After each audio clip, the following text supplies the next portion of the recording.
on? Looks like still waiting on some people to show up, and Chad should be out here shortly.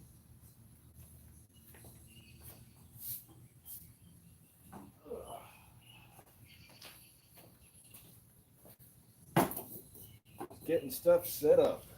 How's everybody doing? I got one viewer so far today. All right. Put this over here.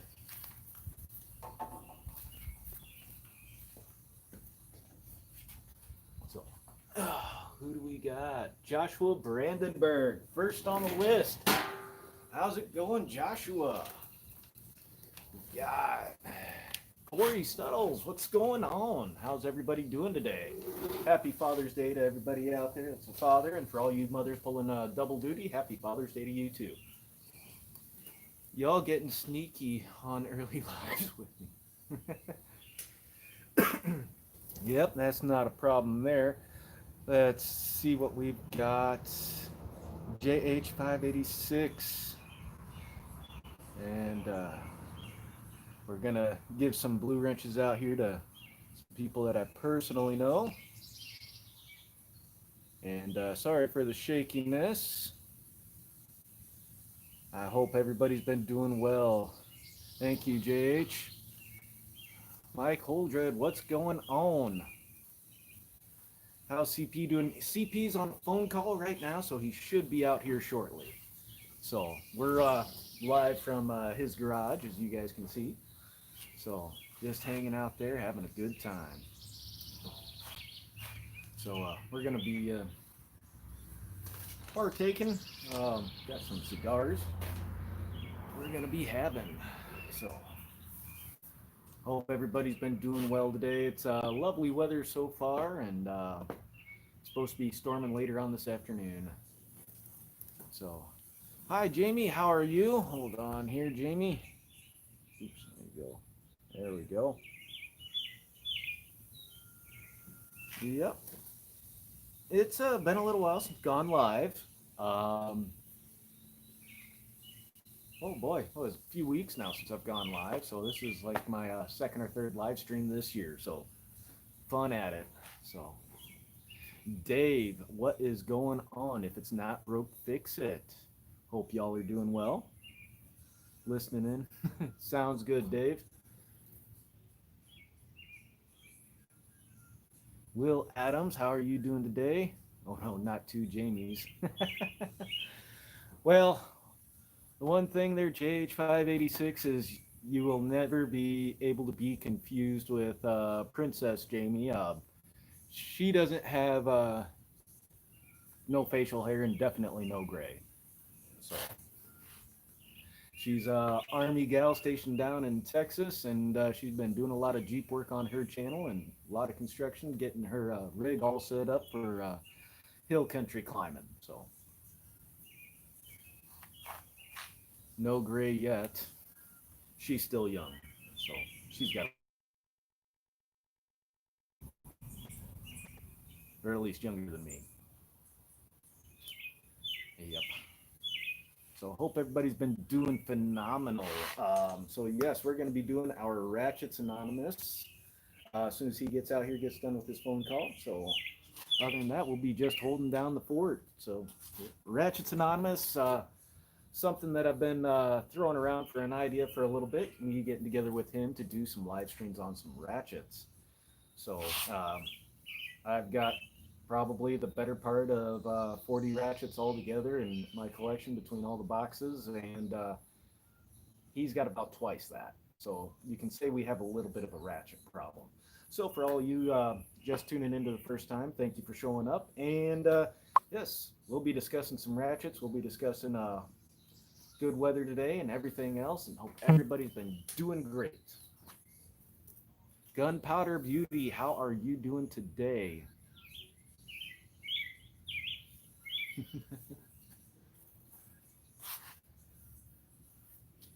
So now keep in mind, some of y'all, I'm going to be adding some as moderators. In case we get any trolls on here, you guys feel free to go ahead and swing the hammer, that type of thing. So we'll keep the undesirable robots and other things like that out of the chat, and so you guys definitely keep control out there for them. So Father's Day gift. Well, I got myself a cigar, and I got one for CP. So I guess that's kind of it, out here doing live stream. So it's just going to be a good day of hanging out. So, uh, as CP hates to say, the Blue Ranch Mafia. There you go, Will. So, and for some of you that don't have wrenches yet, um, some names are kind of familiar, some names not so familiar, but thank you very much for tuning in and everything else like that. Uh, there are, so like I said, had some trolls, so I gotta be careful on who I let into Blue Wrenches right now at the moment. A number of y'all I'm already subscribed to and have known each other for quite some time, so I'm not too concerned with that. So, yep, happy Father's Day to all the dads out there. Yep, and then same with all the moms that are pulling double duty. So, thanks, Jamie. So, and then tonight also, Jamie is usually a staple JH586 on the foreign and domestic chat, which usually goes on around 6 p.m. Central Time on either Alan B Pros or the Crazy Scotsman's channel. So just give y'all a heads up who like to go in there and discuss things that are going on within the 2A community as well as other communities, anything we got going on to help other people out. It's always a great resource, and he's also really big on the Reloaders Network. So anybody that's got curiosity about Reloaders Network and Georgia Shooting Connection, stuff like that, Gunpowder Beauty, I know, has been subscribed to them, and she's been on a couple live streams with them as well. So feel free to check each other out. I know YouTube kind of changed things to where you can't directly go to people's channels anymore, but if you look at how they spell their channels, by all means, feel free to subscribe to one another. So, and aside from that, yeah, I've got a Macanudo Court, and then I got picked up a Perdomo for Chad for whenever he's ready to get out here. So, congrats to your Ohio brother. Yes, the Crazy Scotsman is now, since this past Monday, an American citizen. So, that's an awesome thing. Let's see here, get caught up here on the chat a little bit. Mean bedroom and closet, and still have yet to set up reloading stuff. There you go, Jamie. And like I was saying, Jamie JH586, especially on the Georgia Shooting Connection, which is on Friday evenings, I believe, on YouTube. They get together and they discuss plenty of reloading stuff, options, things of that nature. Yep, that's right. Crazy Scotsman became an American. Let's see here. Oops. So, boss, which is the best 3/4 and 1-inch ratchet on the market right now? Now, on the 1-inch and 3/4 inch wrenches or ratchets, you're going to have a few options there. It's going to really depend on your budget.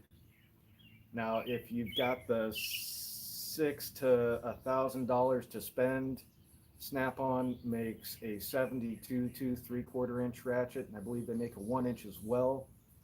With solid handles and varying lengths that comes together as a kit where you can interchange the head from that ratchet to the solid bars. That I've used those in the past and they are great. Personally, I have an EZ Red MR34 as my 3/4 inch ratchet.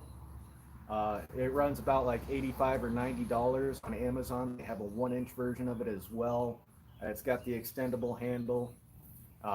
That one, their 1-inch one, I want to say is around the $100 mark. I bought mine off my Snap-on truck, and it was around $100 for the 3/4 inch one, but he always keeps one on his truck. So if I ever happen to break it, he just has a direct swap out option.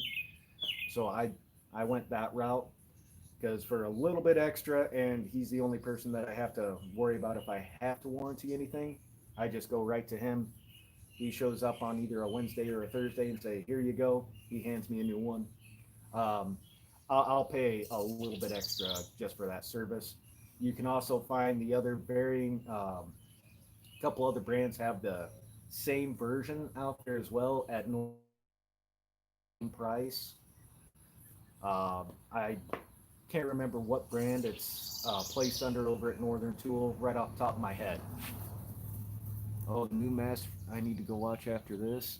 Yep, has 50K in reloading. Ooh, wow, that's a lot of reloading equipment.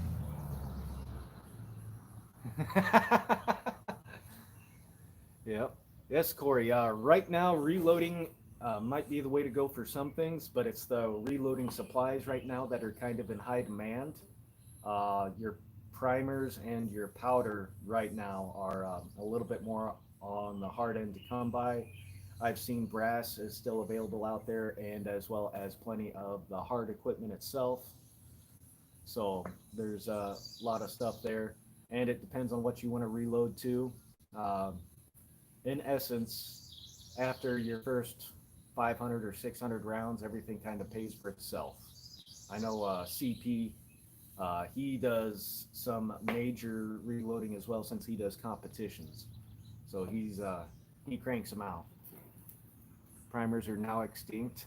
Just about. Luckily, I still have about 97 or 98 number 41 primers for 556 over at AOK's, and I've still got for reloading the 556 stuff, and I've got about another 100 rounds of straight bullets themselves in the truck. So whenever things calm down and I can get back over to AOK's, we're going to be working up some loads on those things, and that'll be on the outdoor channel. So I know YouTube is very loading stuff. We'll just put it at that. So hope everybody can hear me just fine. I hope everybody's been doing great, and thousands of brass available. Yep. I think TAC over at AOK said we have probably about 1,000 rounds of 556 that's been sorted away from the 1,000 some odd rounds of 223, and that doesn't include the other 100 some odd that I shot up last time I went to the range a couple weeks ago. I have 1,000 CCI number 400s. Ooh, Jamie, that stuff's like gold right now. So the primers are an investment. Powder, it's going to depend on what you want to do with your powder. So you'll bring some. Oh, sweet. Thank you, Dave. I don't know what CP's got in his little stockpile. That's all on him. So I have buckets of brass and just need the reloading equipment. Yep.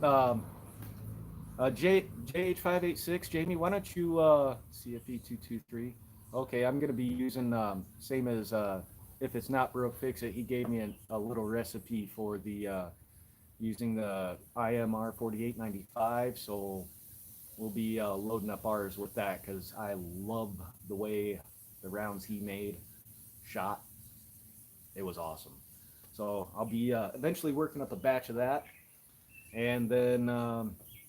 Wait a second. How do we get stuck on reloading? We're here to talk about ratchets. But Jamie, JH586, if you could point him out a couple places to go, like, was it Mid-South Shooter Supply for some reloading stuff, Brownells, a lot of sporting goods stores, depending on what they have in stock. Um, Jamie is an awesome guy when it comes to looking up what your budget might be for doing some reloading stuff. So anyways, let's get back on it. Mike Swindell, what is going on? So, woo, that's a lot of brass. So I hope everybody's been doing good. Midway USA, yes, that's another good place as well for reloading supplies. Blame you there. AOK as well. She just likes to have stuff ready to go, but she's been getting some stuff done during the whole quarantine time thing. So, but on that note, CP will be out here shortly. For those of y'all that are tuning in, he had a phone call, and we'll be going from there here after a little while. Hope hope the video's coming in clear for everybody, and everybody's been doing good. Glad to see we got 17 people on here, which is awesome. I know it's a holiday today, so I wasn't expecting a whole lot. Did get started off a little bit later than I wanted, but other than that, well, we're here. So we're going to be talking about some ratchets. Anybody else that has, well, let me throw this out. The chat thinks that they have the most ratchets. Put a number of how many ratchets you think you have, and we'll start going from there. Also, let's name off some brands. I mean, do we want to talk about Snap-on, stuff like that? See, your new job is on tool truck. Yeah. No, the new job will Snap-on because, well, I'm still working in the same place. Yeah, I forget what the heck I had to buy that came with a free hat, but yeah, this stuff's never free, and it's never cheap either. I like it just because it fits nice and looks good. Goes well with the kits, needless to say. Nice warm day, nothing like running around in air conditioning, and there is the man himself. He is coming out here. He's got some toys with him too. So, what's going on? Doing all right. Got the chat up and running. What's up? How's everybody doing?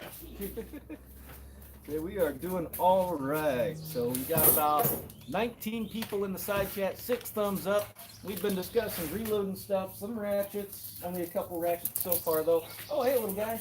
We got Henry just flying in. Oh, geez, yeah, he's definitely flying in. He's flying in hot.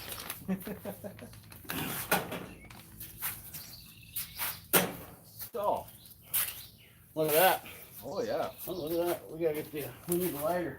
Yep. I should have brought my cutter. I got mine right here because, you know, I'm usually prepared with fixtures. You gotta, oh, look at that. Yep. Careful, sometimes it might fall out. Oh, right but on. It cuts well. So hope everybody's been doing good. Hopefully my whistling doesn't get annoying.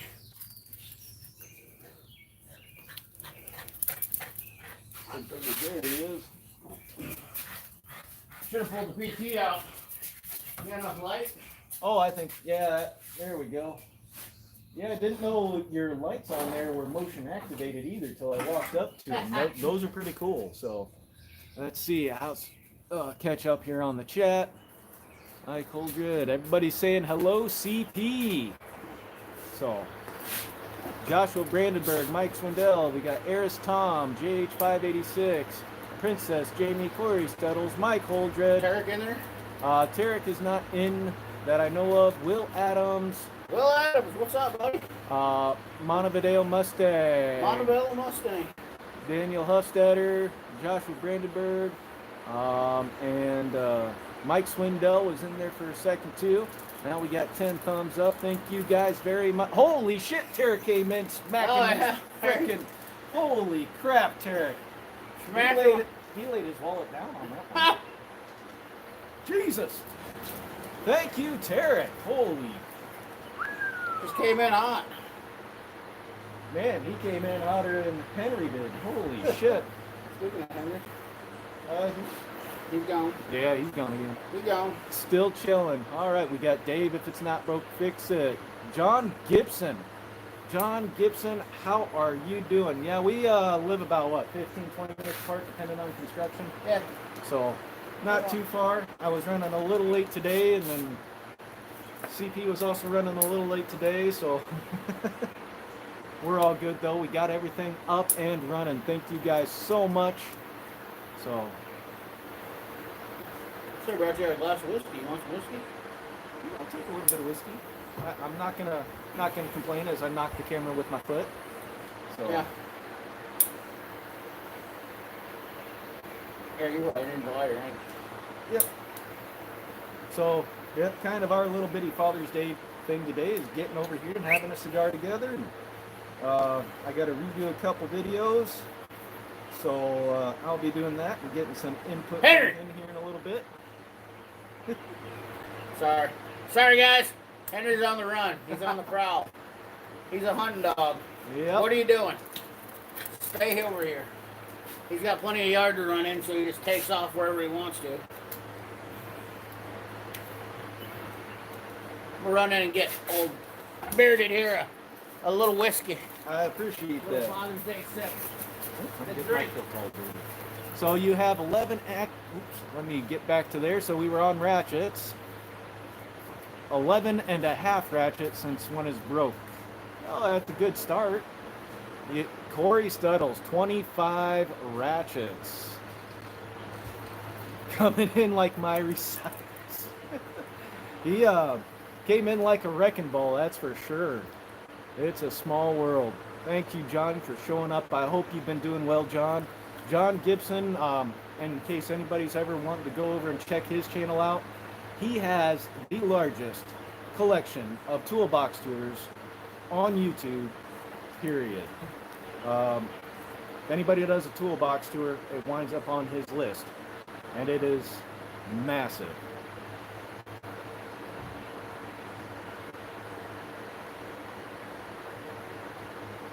Smoke them if you got them. There you go. Whiskey and cigars, man stuff. Dennis Reiger, 180 ratchets. I concede, you know, obviously you definitely showed up to the right place, because 180 ratchets, that's a collection and a half, and times 3, and we do have a problem. This is where we come to discuss our problems, especially in the ratchet collections and ratchet addictions, tool addiction world.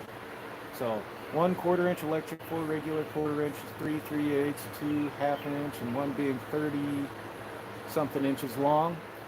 I'm right there with you. I've got in my ratchet drawer itself, not including torque wrenches,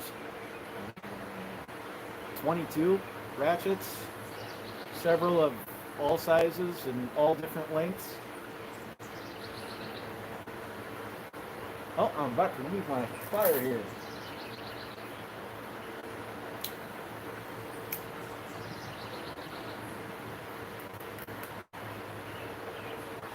I missed the Matco Man Friday. I was looking at replacing one. A lot of people have been having a lot of issues with that brand new Matco ratchet, so just give other people a heads up. And I know not just like onesie twosies, it's a company-wide thing where they've got a service advisory out for their own ratchets they just came out with.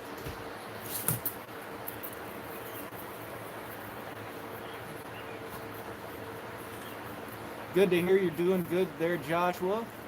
I have doubles of the same for when it breaks. Exactly. There's nothing wrong with having a backup of a ratchet, especially a heavy used ratchet. It's like CP, I told him you had what, the better part of 90? Yeah, 130 is what I counted up. 130 ratchets CP has. He there definitely blows me out of the water. So what is this today? It's a little tickle. A little tickle, something in there for you. Just a little tickle.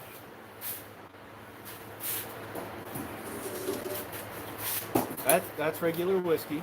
That is regular whiskey. And it's not regular whiskey. Oh no, it's got a little bit of. Ooh, it's coming out now. What is Maker's Mark? It's what I call a diet old fashioned. Oh, yeah. Yeah. But it's basically an old fashioned. It's kind of a old fashioned. It's not Maker's. It's what the heck? My favorite kind of whiskey is how can I think of it? Give it later. We'll come back to that one. Nothing brings a cigar out like some whiskey. Exactly. And Henry. Ooh, so straight 100 proof, probably pretty close. Jack Daniels is your choice. I've been on a Scotch kick myself here lately. There's a 12-year-old that they make that Costco brings in that's really good. The Islay Scotches as well, which are phenomenal. And Jamie Page 586 is also, he doesn't drink anymore, but he definitely knows a lot about the regulations on and a lot about different whiskeys. He's really good on that stuff too. So,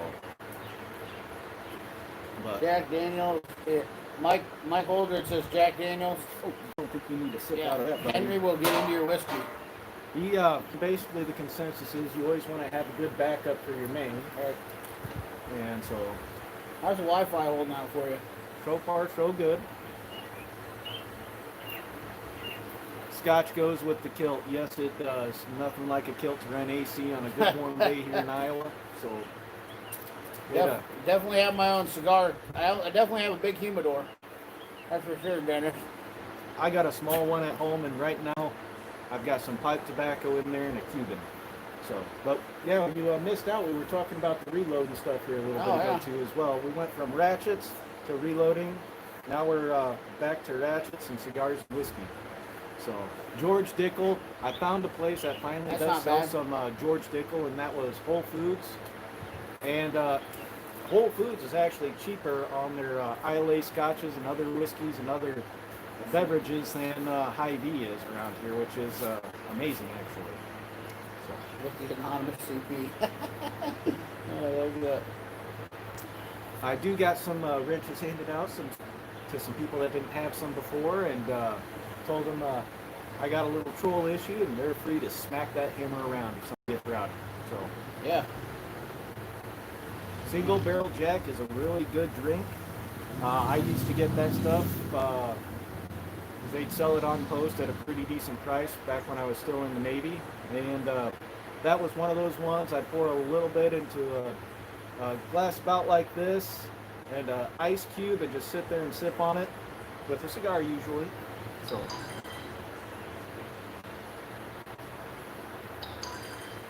Tarek, how many ratchets do you have if you're still watching, buddy?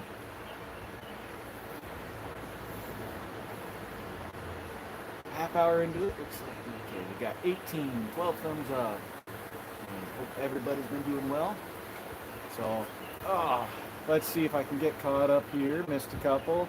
Dave's back. I think Dave probably, if I had to say, he might have somewhere between the 20 and 40 range on ratchets. Drink of choice. Corey Suttles. Oh man, I haven't seen him forever.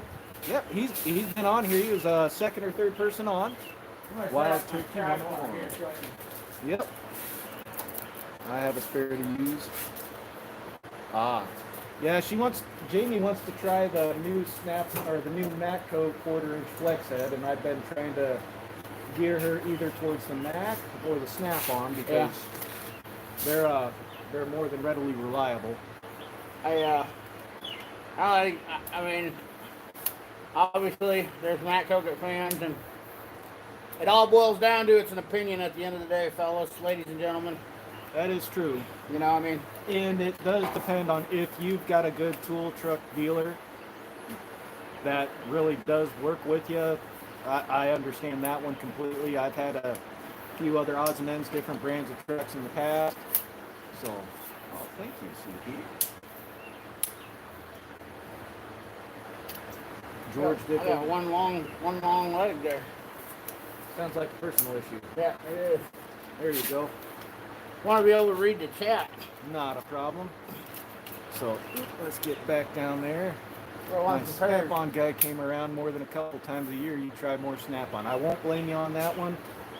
Sometimes I don't think people should have to try and hunt people down, or at least give you the heads up if they're going to be in the area near you to where you can arrange a time to meet up with them.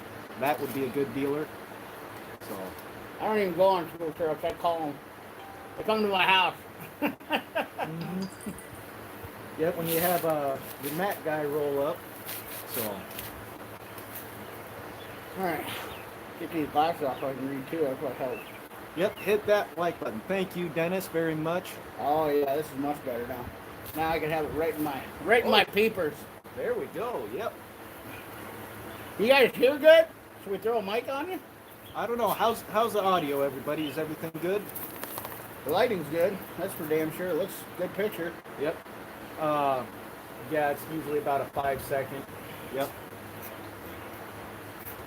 Yep, 5-second lag, which is typical. So,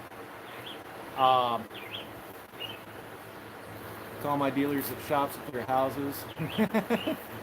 Yep. Everyone forgets about Duralast. Duralast.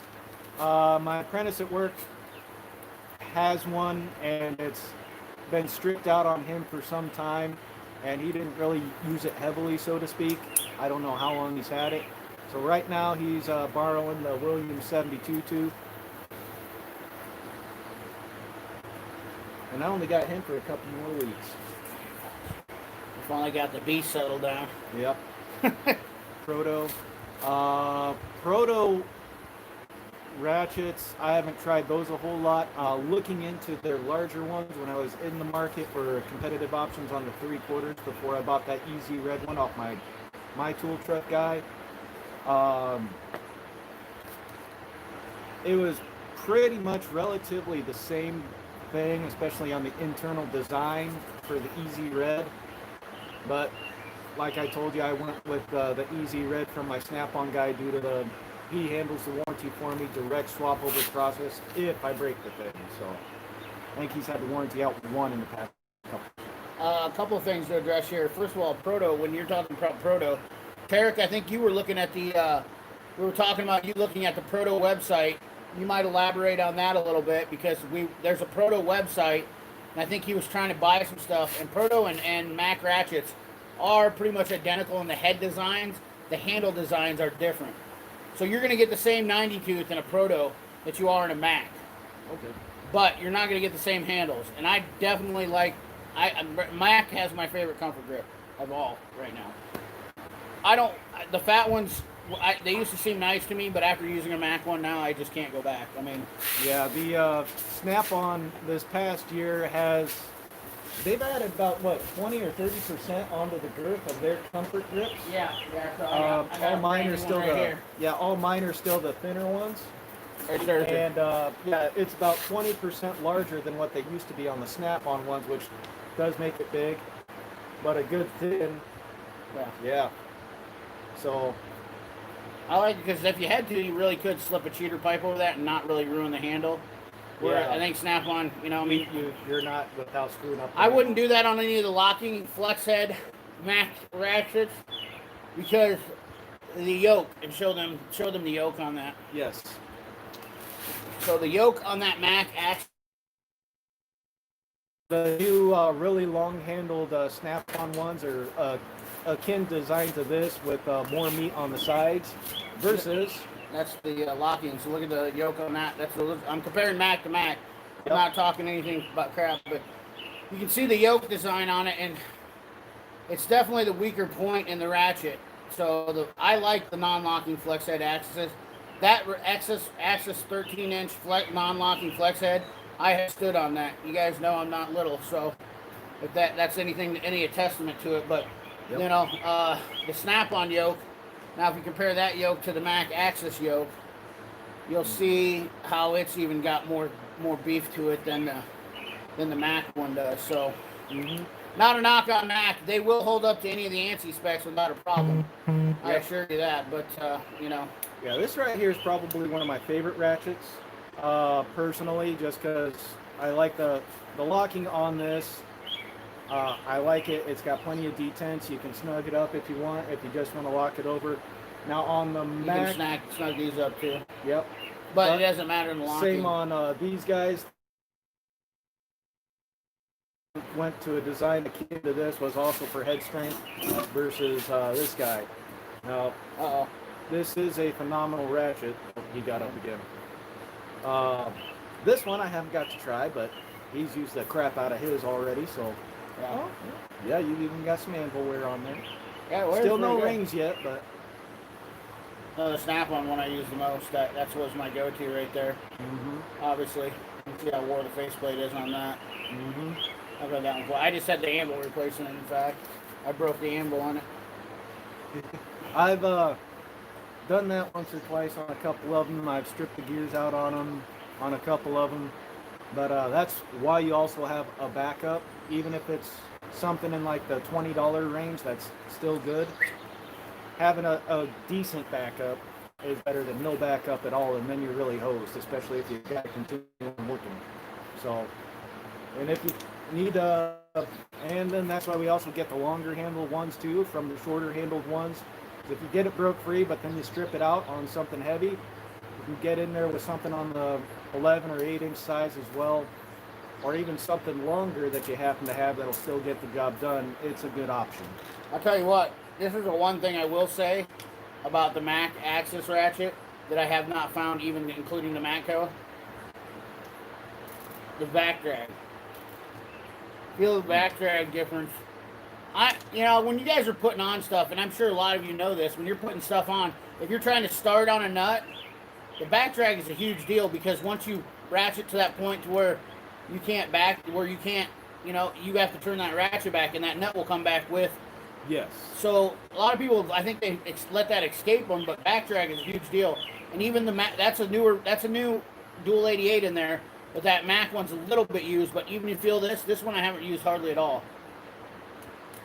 The back drag on the 90-tooth Axis ratchet is by far the lightest of all of them. Yeah, this one you can tell it is new on the inside, new anvil and everything else. Like you just said, he just had the anvil and the internals replaced. But after you use this for a couple weeks, that back drag will back down. But off the bat, yeah, I think that one's got a little bit nicer. They're really. Yeah. And I know we're just talking about sounds and how they feel and showing you guys, but you get into a tight place where you want that little bitty bolt, nut, etc. to come out, and having something that does have mitigated back drag to where if you can pull down on the fastener even after it's loose and still get a little bit of crease in there to get things out, that does come in handy. Yeah. So we're up to 24 so far. Yeah. Hell yeah. Getting hot in here. Actually, it's cool out here, but I mean, we got the fan rolling in the garage, and yep. You know, we got bearded with a nice cold snack. We got him a nice cold snack out here. I got a cold snack over here. I can't drink whiskey right now because got some stuff I got going on, and I got to keep away from the whiskey for a little bit.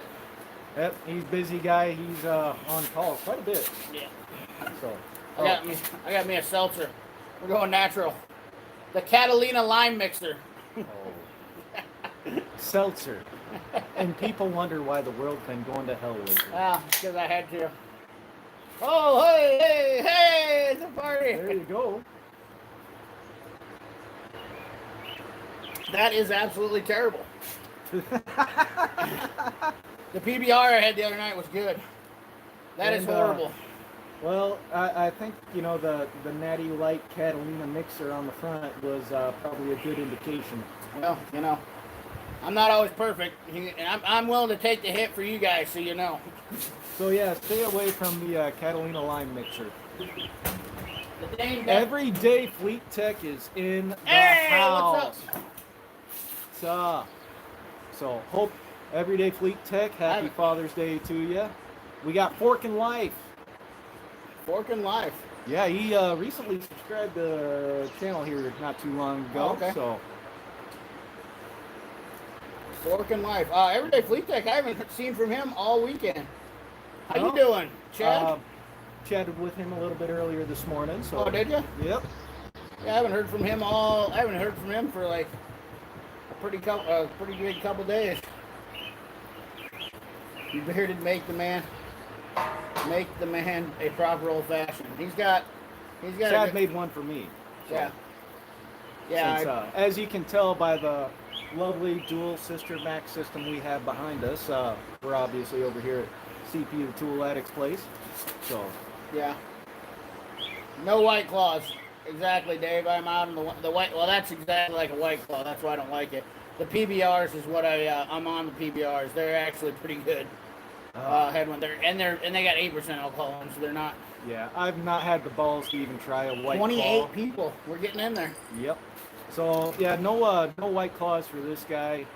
I'm sorry, I just can't bring myself to it yet. So.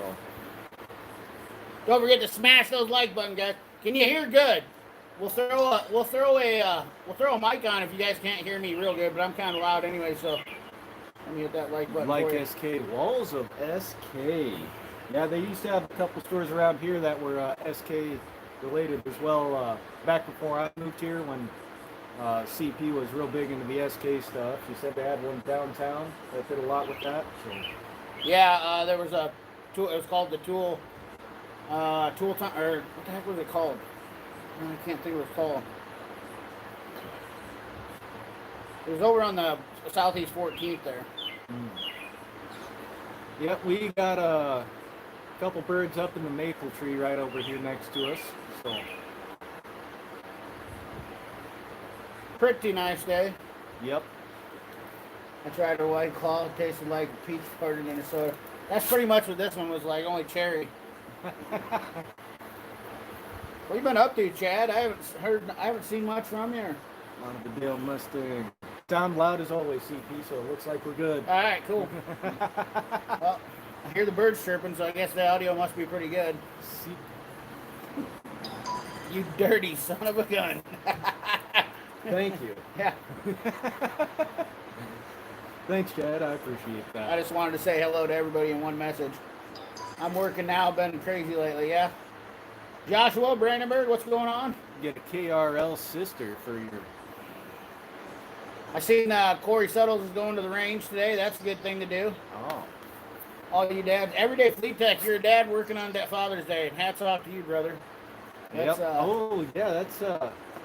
yeah, he should be headed in here shortly. Oh, man, yeah, because he works the second shift deal. Yeah. So, well, that's hardcore. So you got to do what you got to do sometimes. So I remember working second and third shift at the steel plant. You would always get off at times sometimes you didn't want to be off on. So, and always have to pull work whenever you didn't want to due to availability. Like one day I had to come in on opening duck season at 5 a.m. so I could fix equipment when third shift was going to shut down, except they did shut down 2 hours late, so it really threw a wrench in my morning. Yeah. That really sucked. Kyle Carpenter. Yeah. I was on last night too with him, Kyle. I was on Brad's live stream last night too. Yeah, I missed that. Me and the neighbors were hanging out outside and doing some barbecuing and stuff like that. Oh, And, that's nice. yep, so it was real awesome to talk to them. They all, two guys from Jamaica, and one guy from Sierra Leone, and one guy from Liberia. Oh, wow. So all the guys that came here the right way, and awesome people. So it was great hanging out with them. It was a good idea to plug a 53-foot reefer trailer. So what? Oh, I think I missed something here. So on a 53-foot reefer trailer, range out back, you go right now. Ooh, that's lucky. Oh, nice. Oh, CZP01. You're Yeah. right up the crazy The old Scotsman Shadow. The Shadow. That's a Well, good. they got several different models of the P01. Because Yeah. you got the P01 Omega, which is one I've been drooling over for a little bit. That's about half the cost as a Shadow. And, yeah, the Shadow is what the crazy Scotsman's are, and he has the Shadow 2. Shadow 2 is a heavy pig. That's what my my tank folio is pretty much a replica of the same gun. My tank folio is 380 Pavona. It works. So I like it. Carries nice. Still working on a good kilt carry option though, so it's a work in progress. You can just carry an AR, can't you? Put it in the truck. So I gotta reshoot my video for I'd take that down. Reshoot my video for the Alumahide. There we go, because I got an update I want to add to it, and I just want to condense everything together, so we're going to redo the Alumahide bid, depending on what time we get done with this here. So I know Chad's got some stuff he's got to go do here after a little bit, so. Yeah, the whiskey I just remembered was Basil Hayden's. That's Basil Hayden.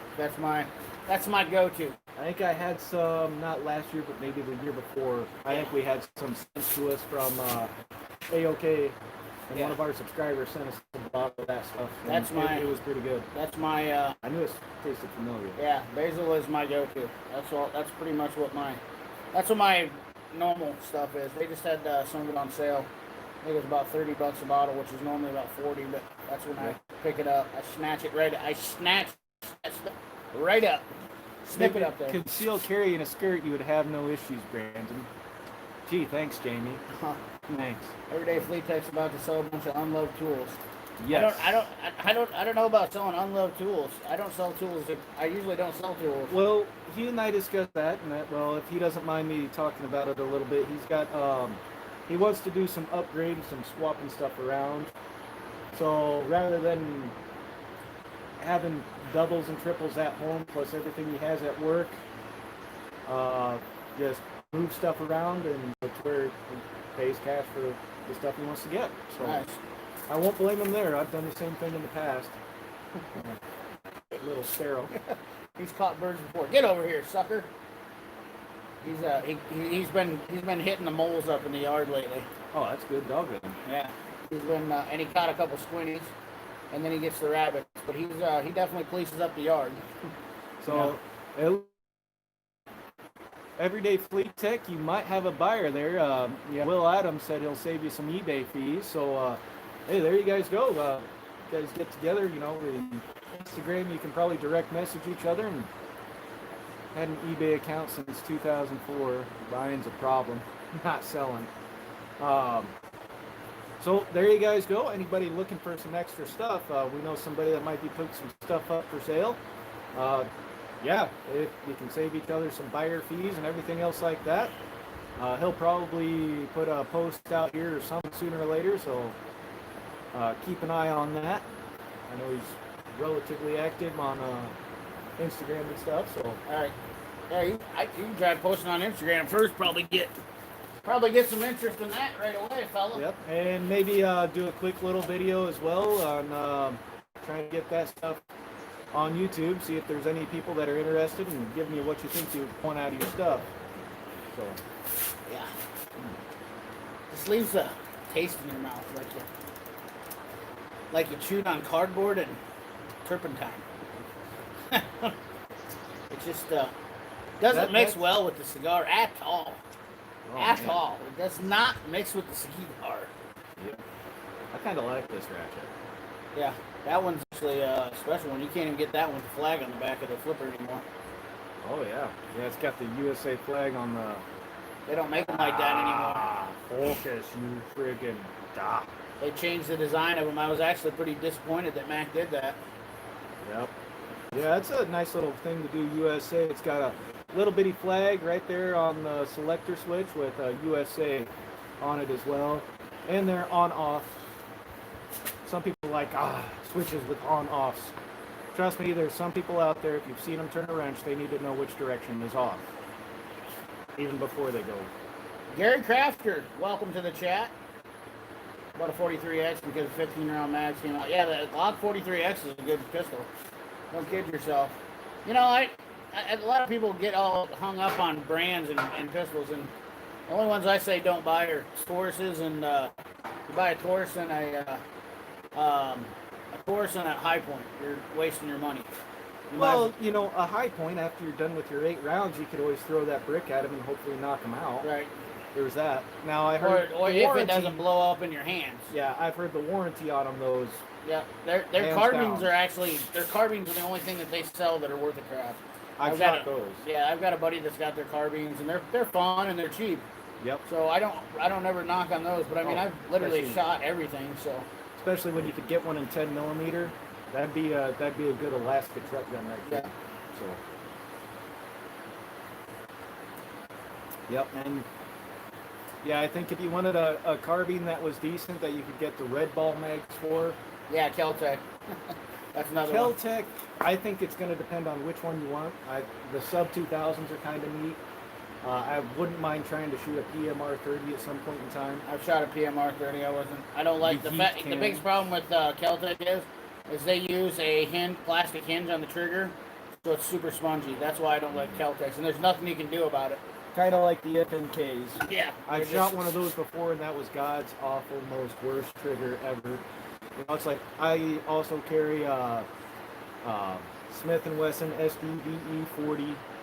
People harp on those all the time, but I've had better part of 4,000 rounds through mine. It works. It's not a competition gun, and it's not priced like a competition gun. But I'd buy that over a freaking High Point. So, especially at $300.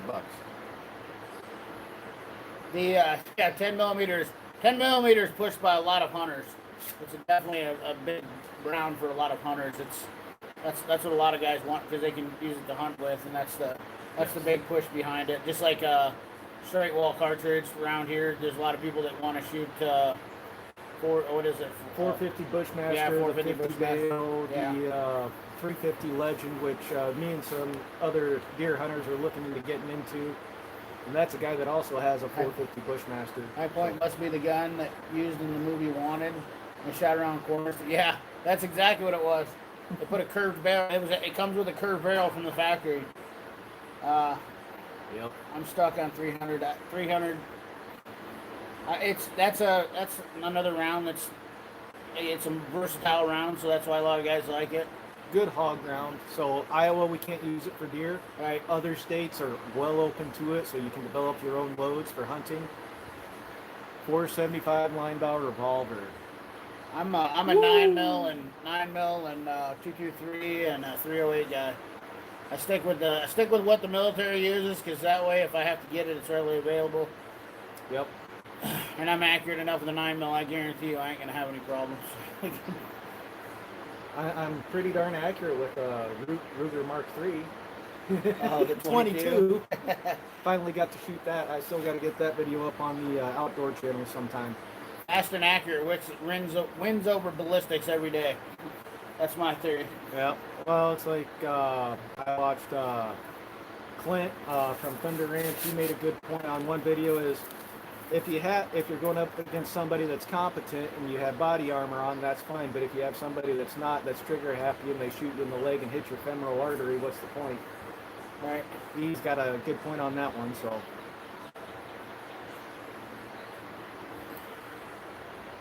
300 black AR pistol. Yeah, 300 blackouts. They're just super popular. Yep. Well, it's more available now too. Yeah, there's just a lot of guys. I've never really messed with it just because I don't want to chop rounds down and do all that. I had a couple of buddies that do it, but I don't have time when I'm loading 30,000 rounds a year of everything else. So, see, told you. Yep. I'm not gonna play around. You need to get hooked up with Georgia Shooting Connection also probably at some point in time because they just talk massive reloading. We were discussing that earlier when we were still inside. So. Yeah, I actually have my gear in the car right there.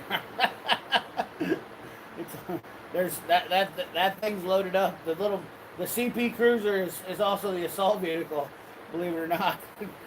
Mobile repair unit / mobile attack unit. Yeah, I have a folding AK and a Glock 34 with a RMR on it and about 400 rounds.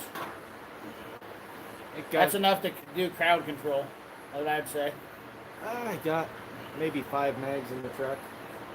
I always keep a spare for the AR pistol. So, man, we really went off topic. Holy crap! So here we are talking about ratchets, and then we go to the fun stuff. Oh yeah. Not a lot of people like to talk about guns. It's always I killed a hog with my 300. I imagine that you would. Yeah. Uncle Dan, he loves his 300 blackout AR pistol for hog hunting down in Oklahoma, and he's killed lots of feral hogs with his, and he's not shy about it. So Uncle Dan on YouTube. Can't remember if it's Shooting with Uncle Dan or Uncle Dan. What cigars are we smoking? I've got a Macanudo Court. He's got a Perdomo. Habano.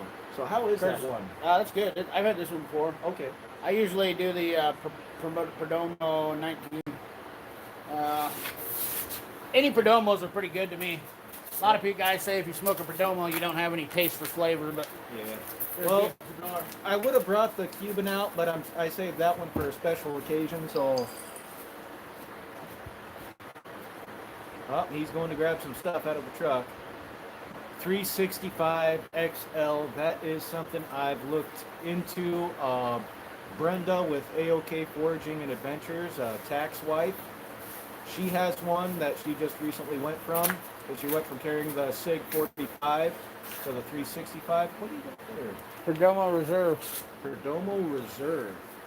Now, carry that in my little carry-on humidor. Yeah. Oh, bring it in there. I carry it in a humidor on my personal humidor, then my bigger humidor I have in the house. Now, have you had the Macanudo Reserve ones that have that real heavy-duty silver ring on them? Yep, they're good too. Those are really good. I got a box of those a few years back. I went through those, but those were really good. Yes, they are. I got one left. I got from Johnny over at Jeep Things, and I had one last year, and and this year I'm still holding on to that one. That's my once a year special occasion cigar. So yeah, Cuban cigars, especially, it was a Cohiba, a legit, and smooth smoker. Well, there's an interesting fact about Cuban cigars too. Cuban cigars were so popular because You couldn't get them. Cuba not being able to get cigars, your other tobacco companies, they came up with good stuff. So Oh yeah.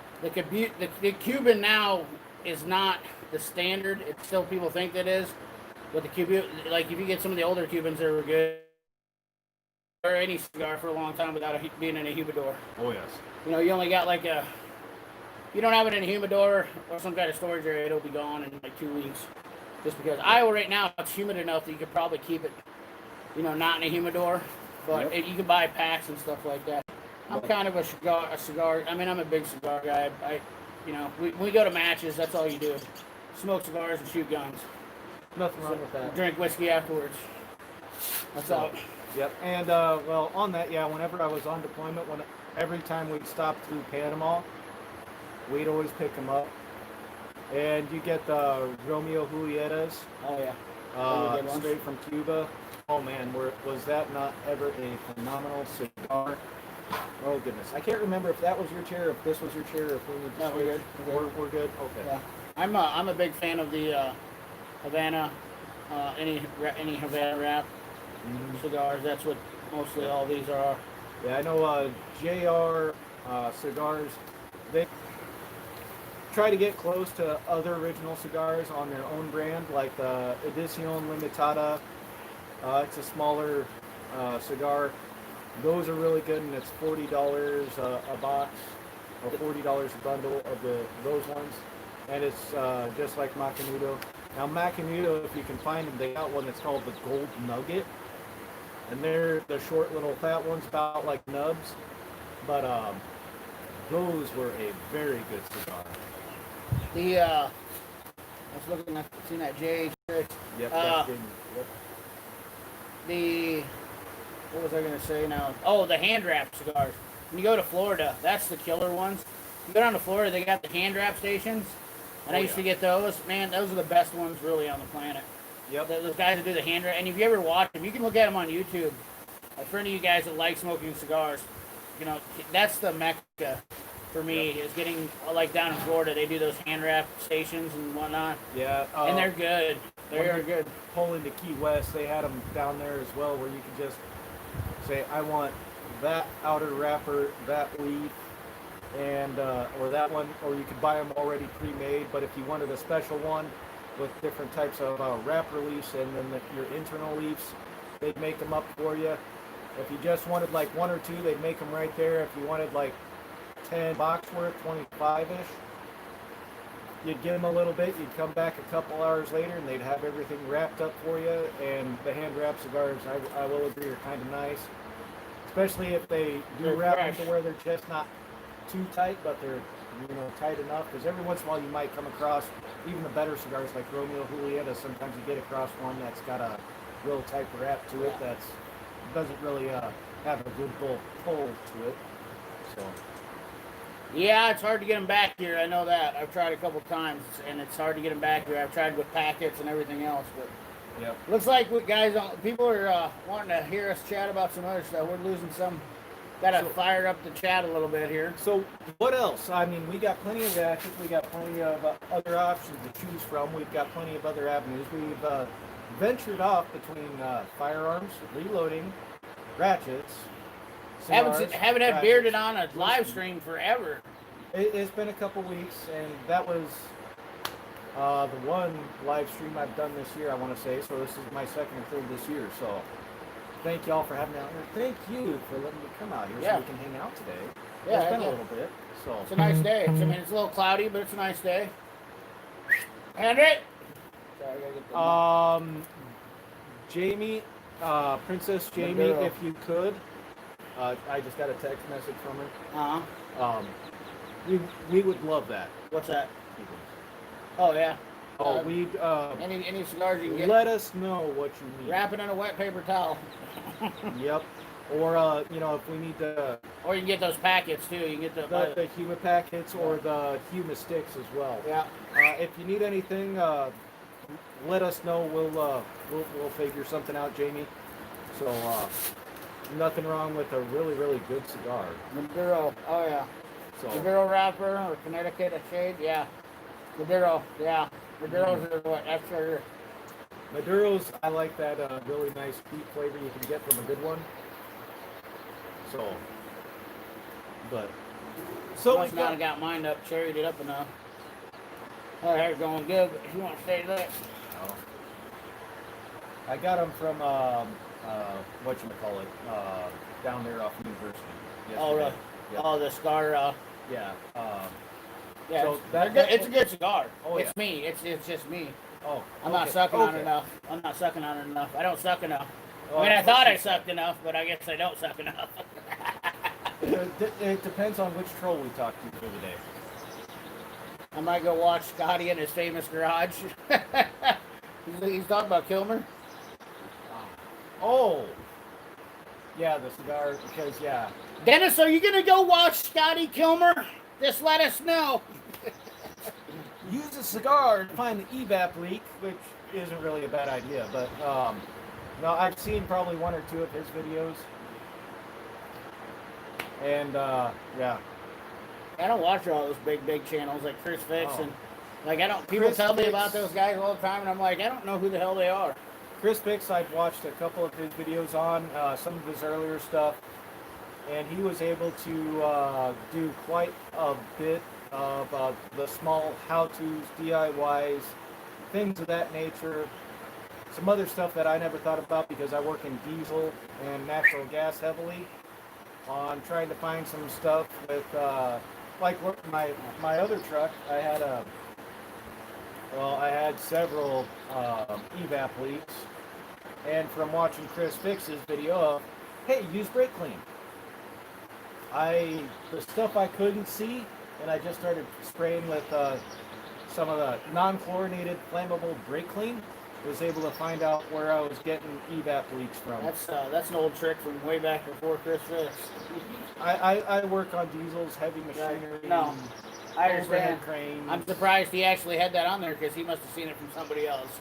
Or, well, either that or it was one of his old tricks too that, automotive guys know that one. I'm not really an automotive guy. I work on some automotive, but that's small scale compared to the big stuff. So. Yeah,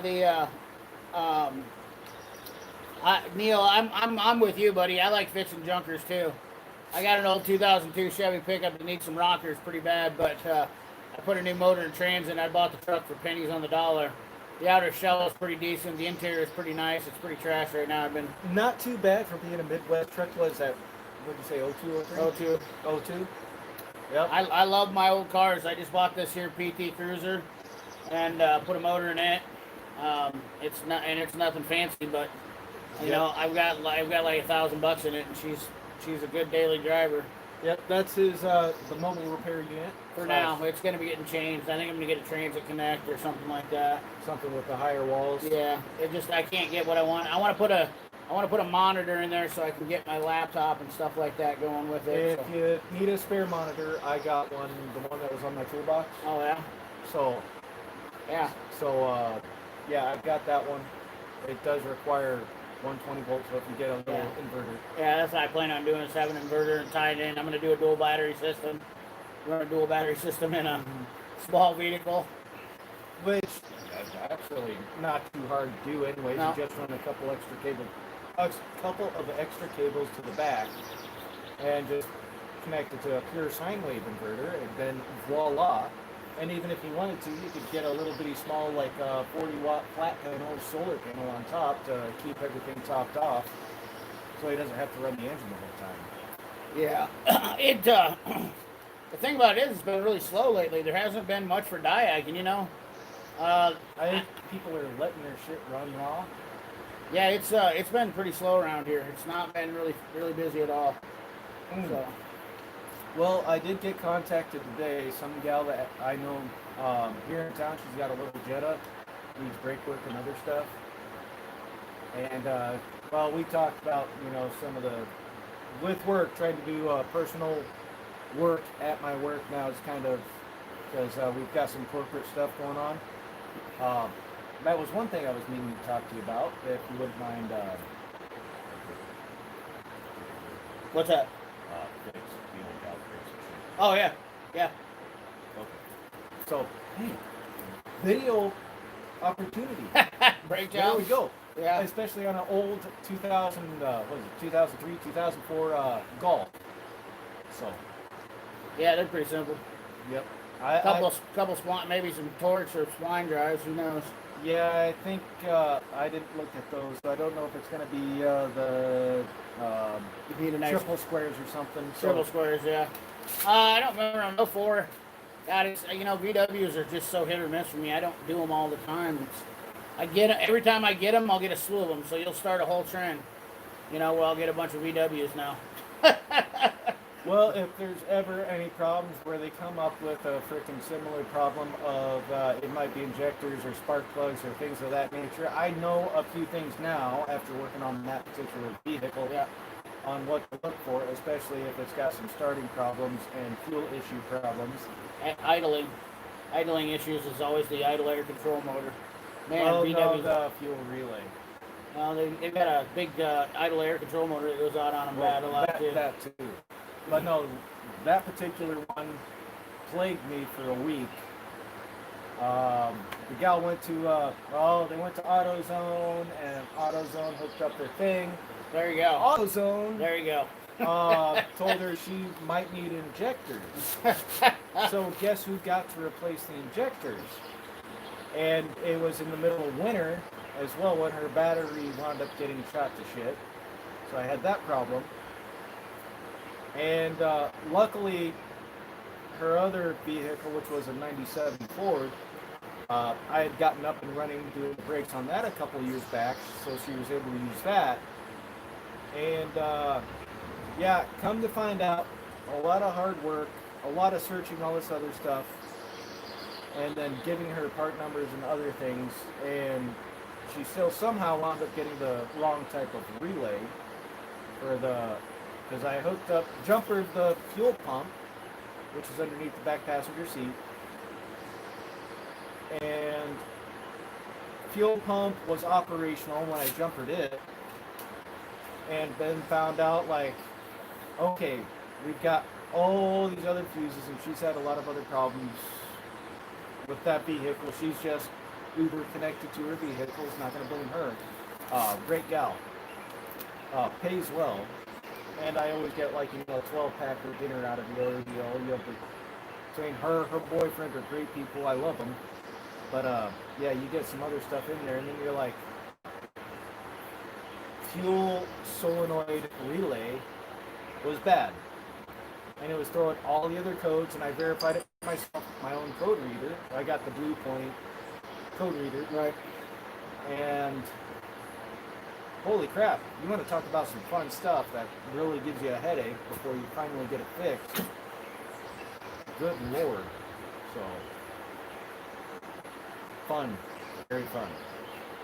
Oh, I've missed some comments here. Sorry, fellas. Yeah, Everyday Fleet Tech's gonna start running trucks up to us. I'm in. I'll take a few. Looks like we had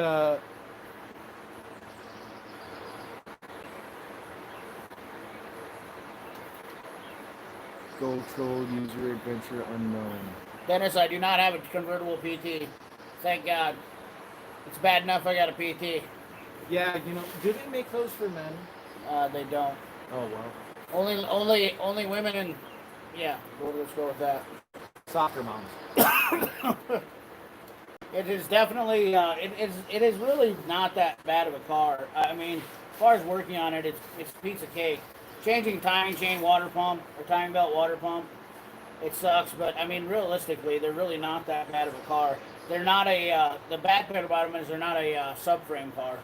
They're a unibody mount, so you can't drop that on it, you know. But I don't have a problem getting in anywhere, fixing anything on it. So I have a car trailer. I have a nice car trailer. If Everyday Fleet Tech finds me some of them, I will slip down to Georgia and we will snip that thing up on the trailer. And I will definitely make it a trip. I am not scared. Well, like I was saying, Jamie J is 586. Chico Wise isn't on. Which I need to get Everyday Fleet Tech hooked up with those guys to go ahead and, because they've got a range day coming up here. There's a range up in Tennessee that goes out to 1,000 yards. I think it's this month or next month. They're doing a get-together over there for a whole bunch of other YouTubers to really get out and, you know, reach out, touch stuff, and it's a veteran-owned range that's out there. So I have a car trailer, live in Texas, still running classics. Well, the CJ7 is a classic, Jamie. Yeah, I will say that. Yeah, anything. Well, and 80s cars are classics now, right? Pretty much. Over 90, 25 years 2000. old. Yeah. Anything was in the 80s. Gosh, I'm almost getting there. Yes. We're both getting there. Well, I'm definitely a classic. Yep. I was born in the 70s. So he's got me by about 3 or 4 years. I just got more gray. I don't know how that works out. I really don't. I mean, he's got this nice blonde. I've got this nice Norwegian. Norwegian, easy living. Yeah, German, Norwegian. I'll tell you what, no offense, Jamie, but I really don't. I am most, you know, unless I know you really well, I am not a fan of Jeep people. I can tell you that. The death wobble, like you had to diagnose, what was that, a few months back, wasn't it? No, the thing is not even just that. Yeah, I've had death wobbles like crazy on the newer Jeeps. The older Jeeps are obviously a little bit better, but you ever just noticed how everybody that owns a Jeep thinks that they, and maybe it's just here in Des Moines because of, you know, they don't have supercars as much, but here in Des Moines, like you drive around and if you have a Jeep, like you literally have an ankle biter on you, or you're just that cool. And they will literally pull up to the gas station, radio blaring, you know, and they are just so cool. And I'm like, you are not that cool, and that thing is not that sweet, you know? Like circa 1990s, frickin' Hollywood movie, Hollywood driving type stuff. Yeah. That's what's going on now. It might be just here. It might, because, you know, we don't have that many supercars, and like pickup trucks are the big thing here, you know? Diesel pickups, but yeah, the Duracraps, the Isuzu Maxes, and then the Cummins, the Dodge Cummins. Everybody's got stacks and they're jacked, you know. Yes. Yeah.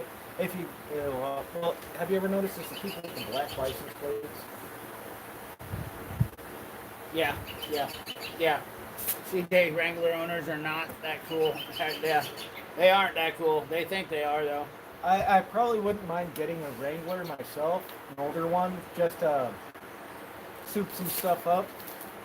Especially like something with an older straight six. Right. That's just me though on the older side of things. What's the new one now? The truck one, the Scrambler. Renegade. Commander. Now that's got some really good reviews though. But it still has a puny motor in it. Then you stick a 3.9 diesel in there, and then you have all your torque. You can do that, or you can put a Hellcat engine in it. If you guys watch the Snap-on Great Garages video, which I think I've heard from them people because my buddies in Kansas City, they do a $60,000 Hellcat swap. So you spend $60 grand. What's that? The Gladiator. Oh, Gladiator. That might be it. Yeah. Oh, the Commander was the SUV thing they had. Yeah. That's a piece of crap. That had a 5.7 in it. But they didn't put a V8 in the what is it, Gladiator? Yeah, put a 6.2 in it. Yeah, that's the big thing. They do a 6.2. Yeah, they put a 6.2 in. It's the Hellcat. gas, not the diesel, right? Mm-hmm. Okay, because if they stuck a 6.2 diesel in there, I'm like. Well, they wanted power. That's the thing. They didn't want to put a diesel in there. They wanted power. Yeah. No. A 6.2 LSI. I will say those are good engines. Now a 6.2 GM diesel like they use in the older Humvees. Oh boy. Or a 6.5 Oh boy. that they use in the Humvees. Oh boy. Never. You pull that thing out, you find yourself an old 460 because the mounting bolts are the same for the engine. Drop that 460 in that Humvee if you ever get one. And then you've got God's plenty of power at 10 miles a gallon, so you can tow that gas station behind you as you need it. You know what the one good thing I do love about Jeeps are? They make me a ton of money. That's all there is to it. They come in and they cry about them not running right and driving right, and I'm just like, well, you love that thing, don't you?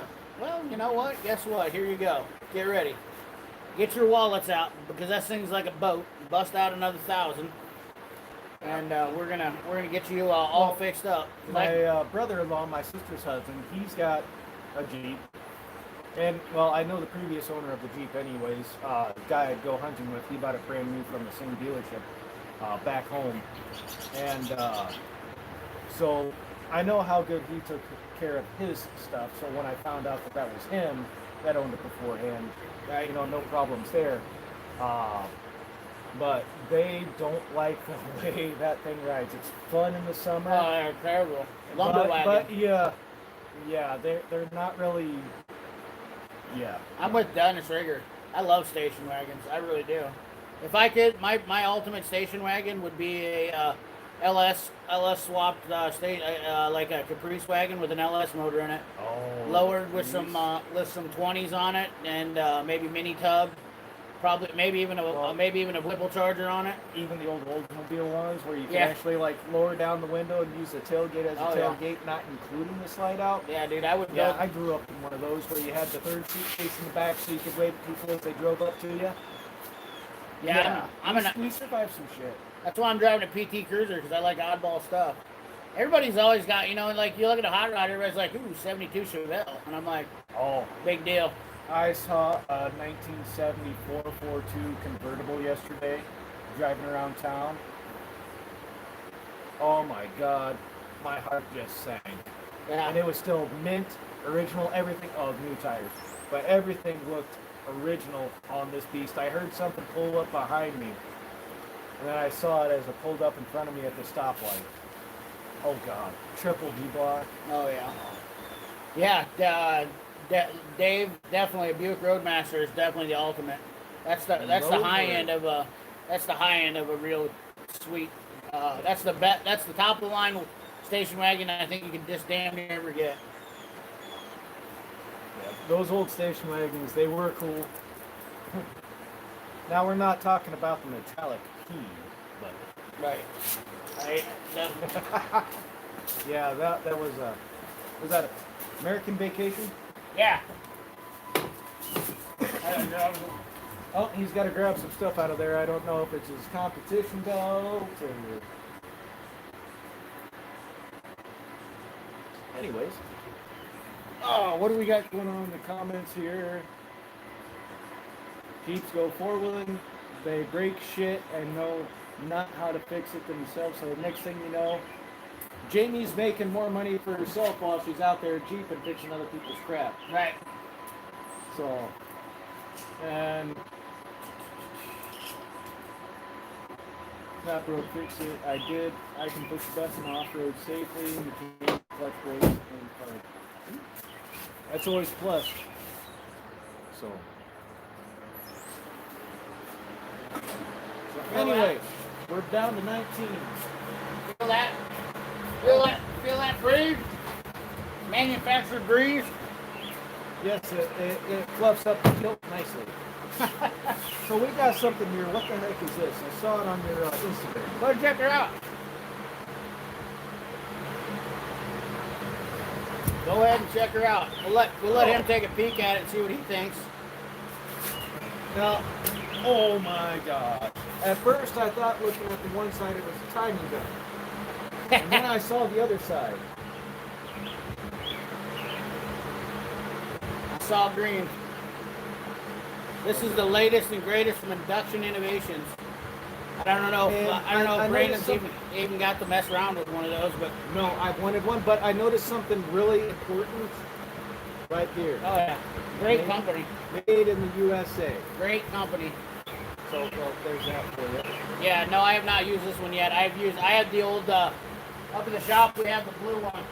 I bought this one for the home since I don't have a, torch here. This was a great idea for me to have at the house.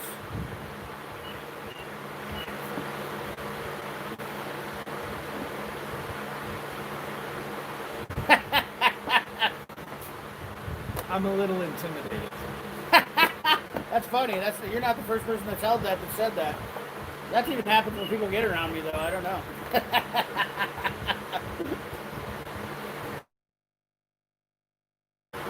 Inductor probes. Oh, yeah. How many uses can you think of using that for? Just out of curiosity.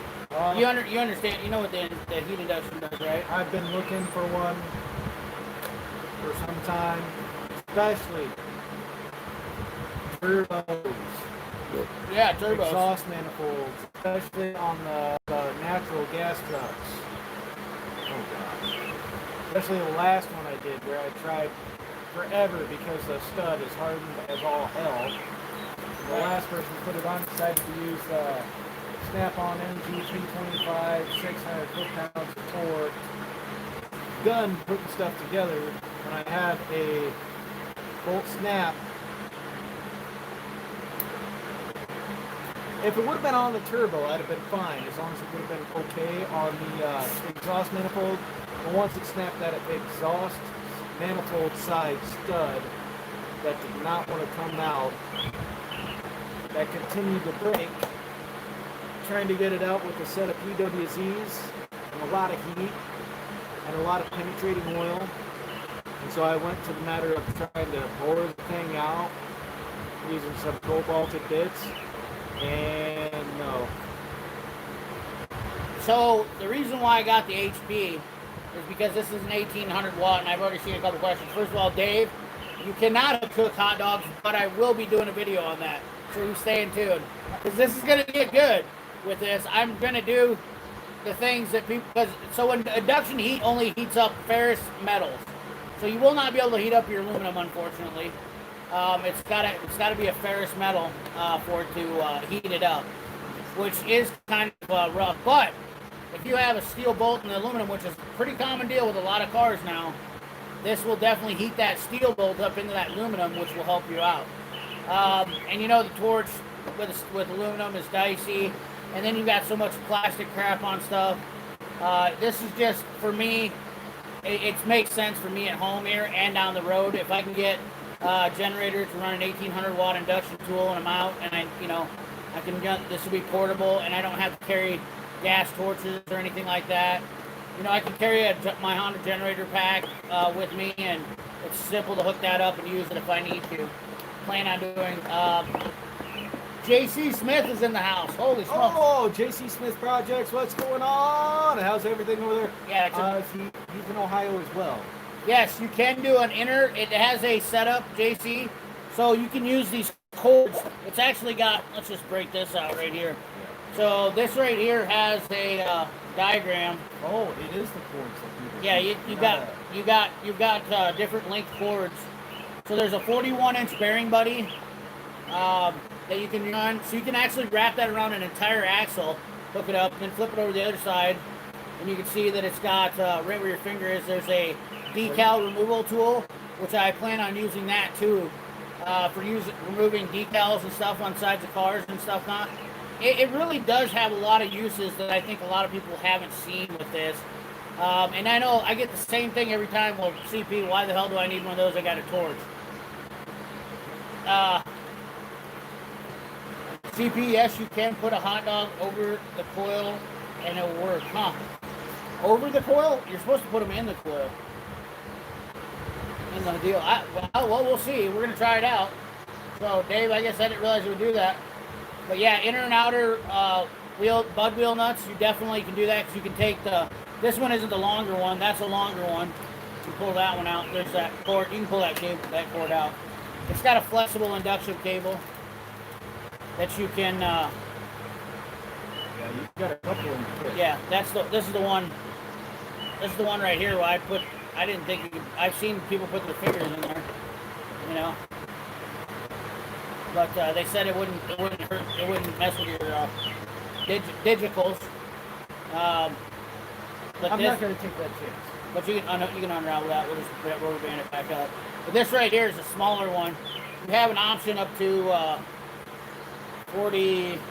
There's a 96-inch cable. So this is your flexible induction cable you're talking about. Yeah, so you can wrap that around your bud wheels. Yeah, there's a 96-inch cable right there on the end of that one, so you can get the 96-inch. You can literally wrap that thing around a whole hub. You know, if you get that 96-inch one, that's a $100 part to it. Obviously, there's the bolt busters out there, but they say max time. This is an old card, so this is 2 minutes was max time on the old one. I realized that they didn't put it in there for the HP. This HP will do it in 30 seconds. Red hot in 30 seconds. I have tried that out. It is no joke. It will literally smolder something in 30 seconds. I'm waiting to see that video. Read the manual, very important. They work better than the torch for heating stuff up. You don't have to worry about. Yeah, exactly. Well, it's precision. Too. Yes, exactly. That's the thing is bushings on shop towers and stuff like that, where you don't want to melt that rubber. I mean, that stuff drips on you like hot lava when you're cutting. You guys know as well as I do. You don't have to worry about blowing up a shock on a semi. Right, there you go. Because when you blow up a shock on a semi-truck and all that shit's on fire and hotter than hell, it can wreak some havoc for somebody that doesn't know what the hell they're doing. Yeah, fuel tanks, exactly. It's a handy tool to have, and here's the best part about this, guys. Now we're getting into some stuff. Where'd you get this?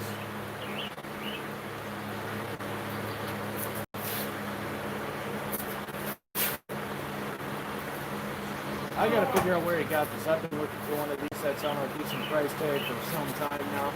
It'll be so damn handy. Induction tools. Oh man. So I have two new flyers. Oh, flyer. So Cornwell, not a sponsor. Cornwell's not a sponsor. Henry's not a sponsor either. He likes to run off. Set this little feller down over here. Yep. Cornwell has these on sale for a ridiculously smoking deal this month. If it's less than $400, it's a good deal. No, it's $5.99. Still. But I challenge anybody to look that up right now and find that for a better deal than that. They're $6.95 on Amazon right now.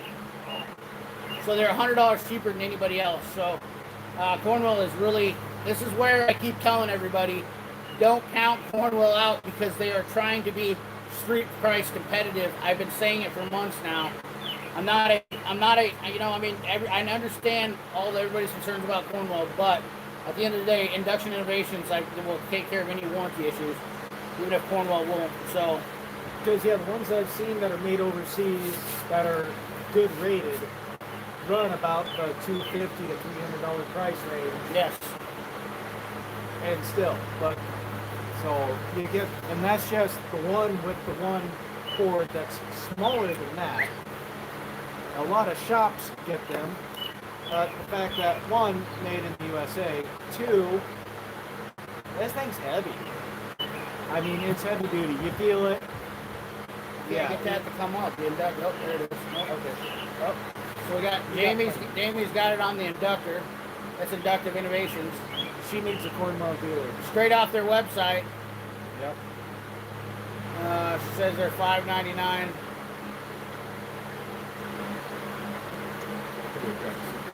All right. Let's see.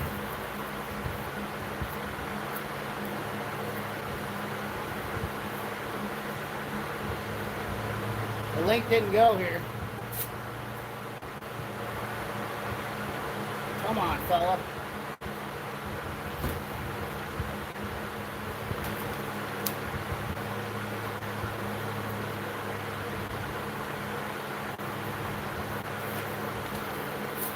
can buy them off if you can buy them off of the mini inductors or their website for $5.99. That's still not a better deal than buying off the Cornwall interest free for $5.99. Yep.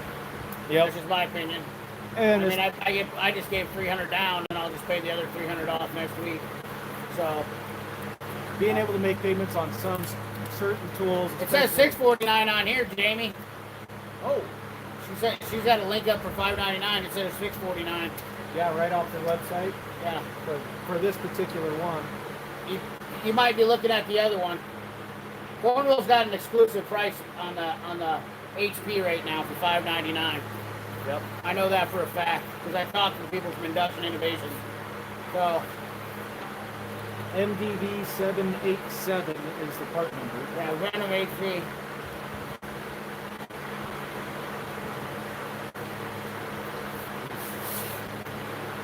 Yeah, I might. No.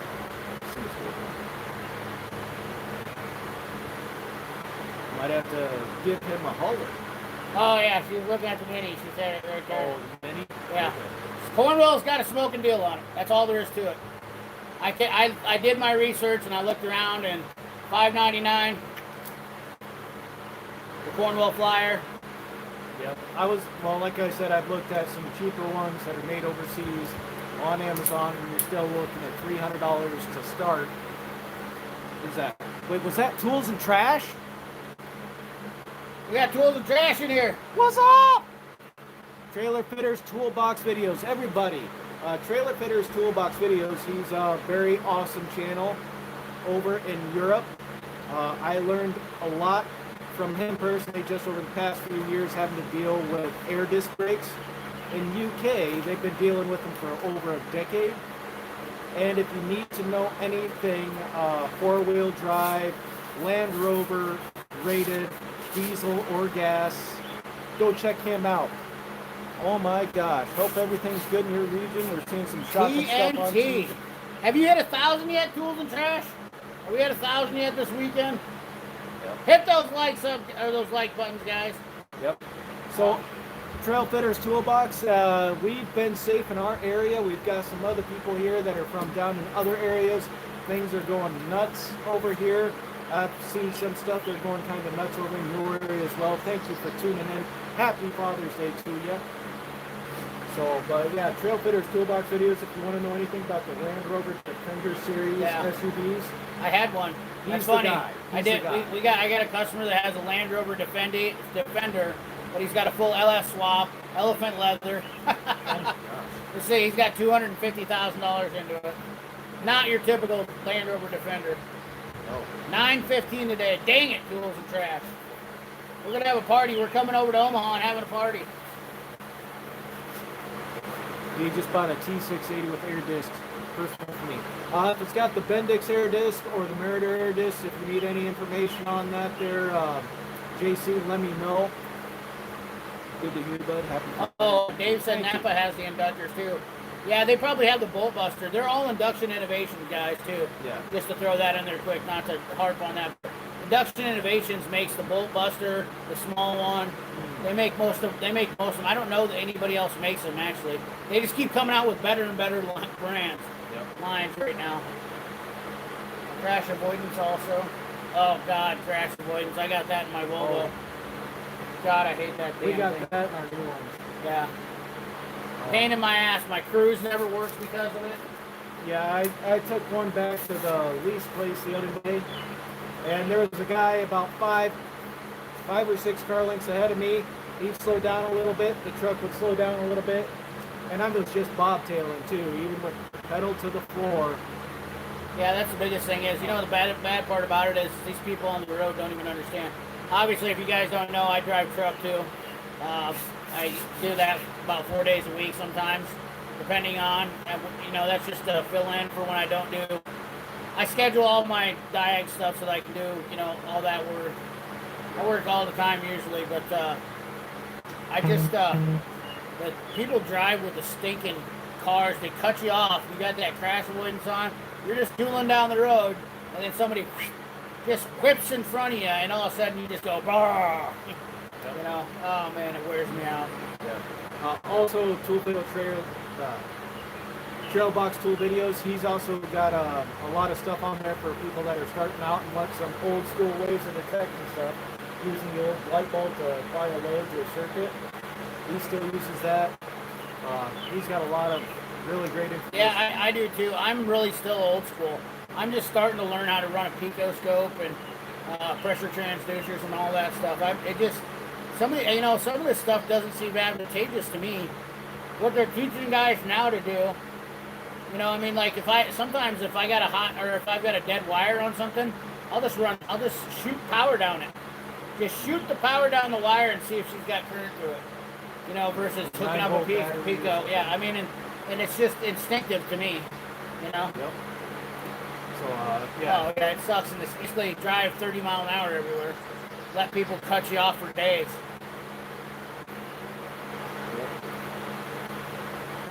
Yeah, especially when it's all interstate from where I bobtailed the tractor to in our shop. Dave's been to our shop. Oh, has he? Yeah. Where's Dave from? Ohio? Ohio. Nice. Ohio. Hey, Kevin Lamar's in here. Indiana. He's doing himself a 6-liter on his Ford recently. Really? He's a truck driver, and he deals with crash avoidance. I'm sure of it. He knows what I'm talking about. Yeah, that stuff is stupid. I hate it. As being a driver and a mechanic. The biggest thing is I love it when guys like Bearded's like, damn drivers. The problem is that they've never been properly trained. So guys like me come into the shop, and usually I'm like, hey, I need you guys to do this, this, and this. And they're just like, you're letting us know. Holy crap. Yeah. There's something wrong with the truck. Yeah. Before, you get a driver that keeps on taking the wrong truck that's been tagged out, that's in the shop backwards with the hood open. Yeah. It was a truck he took the other day that he wasn't supposed to take the other day that was still tagged out then. Well, guys work on my truck in my shop that I don't mess around with it because we've got to just shop. It's not worth it for me to work on diesels anyways, guys. You should know that. Not a big fan of diesels. I don't hate it sometimes, but if I have to, I will, and I do know enough about them to take care of them. I've done common swaps and stuff like that, but I don't know why it's never been a big thing. I like working on tractors. Tractors are a lot better for me. I could work in a John Deere or K shop right away. I wouldn't bother me one bit. Yeah. Well, you start adding in all the extra after treatment crap, and we get into headaches. Best when they take your tools off the truck, close the hood, drive off, common sense. Yeah. Yeah. There you go, JC. And anybody that works for any type of fleet. Kevin's running from Dallas to Austin. I apologize. I am sorry for you, Kevin. Today it shouldn't. Well, today it might be bad. It's usually about a 3-hour drive. It depends on what time you leave. Because if you're driving through Austin at 9 o'clock at night and you get to Dallas at 2 a.m., that's not too bad. And then you drive one of the loops or Main Street around and bypass all the traffic through Dallas. It's not so bad. I've made that drive many a day coming from San Antonio back to Iowa on the lead a lot of times. So I love big trucks. I really do. I love them. I never worked on them, so I don't like working on them, but I do. I help the guys out in the shop. I'll go to drop my truck off and end up, pulling a seat for them if they need to put in a new seat, or, I'll mess around with them and help them out. I guess that's why I'm always liked when I go to the shop, because I'm always like, throw me a couple ratchets and, I find that I know where all the air fittings are leaking, and I'm usually like, I don't know how you guys deal with those damn air fittings. That shit pisses me off. Like the separation of those air fittings, just pushing them and pulling them and all that business. Yep. Why can't we just put a damn nut on it? It depends on where it's at though too, because sometimes you get up into the frame rails, up past the starters, up into stuff where you got that much room to work with, so you can get one in there. Have you ever done GM brake lines? I keep spare splices in my truck for now. Yeah. But if you can get a regular nut lock fitting on there to where you can tighten stuff down, you'll never have to worry about it again. I'll agree with that, but the push locks, they've got benefits. Yeah, they're easy to put together. Yep, and if it's in a tight spot where you're kind of reaching up behind blind and getting it on one and putting in another, sometimes they work out well, and sometimes they wear out rapidly. I just don't know how he can get his hands in here and do that with all those little things, you know. Oh, they're tight quarters, some of these tractors. Monday I'm putting lipstick on a pig, aluminum tanks, aluminum wheels, and stainless steps. Oh no, so you're dressing up an old gem, huh? Does it have the max force in it, just out of curiosity? Or is it like an old W9? Those are nice stuff. Yeah. But you had, we'd call them over the Freightliner, the W9 or whiners. We've had plenty of those guys as well. I'm a big fan of I like my Volvo, but I also like my Freightliner. The Volvos, they do drive nice. Not gonna lie. Mechanics though, we hate them. But they've usually got. I don't understand. I've been winning to answer. This is a good thing to teach me. Okay. I need you to teach me why. So what makes a Cummins and a Volvo so much worse than a Cummins and a?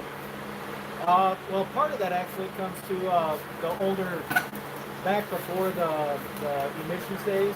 Right. So 2012, when they were still, or 2011, when they were still putting ISXs in Volvos.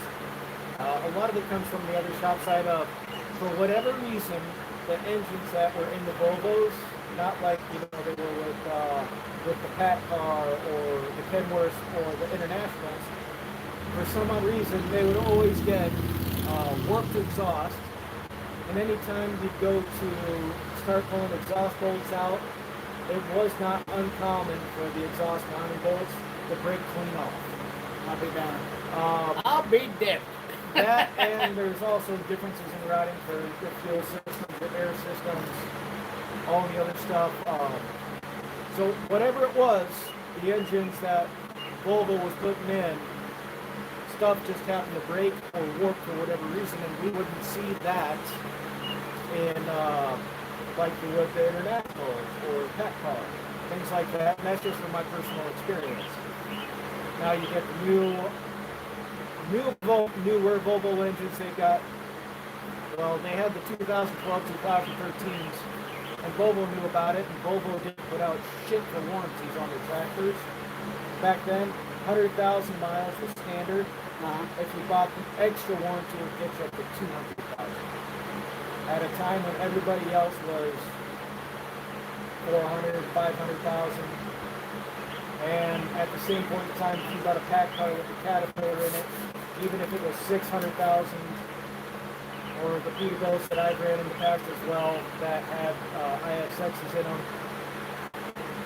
a lot of the time you can still get that stuff warranted from dealers, but Volvo was really crappy on all their warranty stuff, and their injectors, because they used copper cups instead of stainless cups before their update, the tractor would have 15 to 20,000 miles on it, and it was a nationwide issue.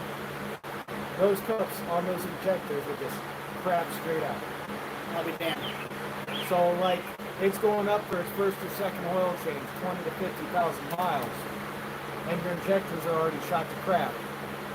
And there was a nationwide shortage because of that. Volvo's had a lot of weird recalls. So And you know the thing about it is I was always in a Freightliner before, so I drove a Freightliner for 10 years, so I really like the Freightliner the best. But I like my Volvo versus a Kenworth or a Peterbilt. I would rather they ride better. Yeah, the Kenworth and Peterbilt to me are, first of all, they had ghost brake issues the last couple of years, and that's what I've been stranded on the middle of the interstate in Minneapolis when I made a run up there a couple times, and I will tell you right away, police brutality is definitely something that is close to my heart, but the state trooper that came up to me and him were literally going to wrestle out in the interstate because he told me to move it, and I said, how? I couldn't, and it's dark out, and I'm already, just freaking out because I'm like, what am I going to do here? I can't get this thing to do it. We're on the phone with Kenworth and They are, and we took those trucks back. We said, nope, not going to happen. We are not going to run these things ever. So, that's why I've been in an old Volvo. I'm an Eaton Fuller shifter. Hate the automatics. I hate the automatics. The reason why they go to automatics is because truck drivers can't drive nowadays, most of them. Oh, yeah, our brand new ones. And they're a Mercedes. Oh, God. Well, it's still got the BD13s in them, okay, engine-wise, but it's almost a copy of the iShift. Okay. That they've gone to in the new Cascade with Evos. And it's going to be such a thing because you can't even push that thing 5 feet in the shop without having the engine running, without shelling out the transmission, which is a non-warrantable failure. So you have to pull a drive shaft, and when they've got full round drive shaft, U-joints, pulling the caps on those is a pain in the rear. And non-warrantable failure, if it happens to die, if the starter goes out, you can't do crap with it. You can't pull start it, nothing. Days. Yeah, that's definitely a bad. And in wintertime here, how many times you had to pull start a truck here in the wintertime? A lot. Yeah. A lot. J.C. Smith says, driving a Volvo is like riding a moped. It's fun and comfortable, but don't let your friends see you. I didn't know that was that bad of a deal. Yeah. You admit to it. I got an old, mine's a 2012 Volvo that I drive. It's got 800,000 on it, but I've had it for close to 5 years now, I think. It's not my, my partner. I'm a silent partner in the trucking business, and it's not a. Once it hits $1 million though. Yeah, it's not my. It's in the shop right now. I had to get new steer tires. Just took it in for a PM and had everything done to it. So, but I drive that truck because it never breaks down on me. That's why. And I never have a clutch issue because I know how to drive it. And and it's got a ton of power. She will blow the tires right off. And I only run a day cab, guys, so it's different for day cabs. I hear from. I've never ran. I've ran very limited on. Yeah. Well, no, I've only run a sleeper like 3 times. I don't have any intention of being an over the road guy. Those guys are way harder than I am. I can't sit in a truck that long. So. You helped do an infam on a 3406. 3406, the B series and the P series, I will say were probably one of the best engines you have ever built. Yeah. I had a Sterling. That was my very first truck, and I would love to have that back. I love that Sterling. It rode like shit, but that thing was tougher than nails, and that cat motor, dude, I could pull 90,000. Head buckets on those things would always wear out. But my truck was basic. I didn't even have a radio in it.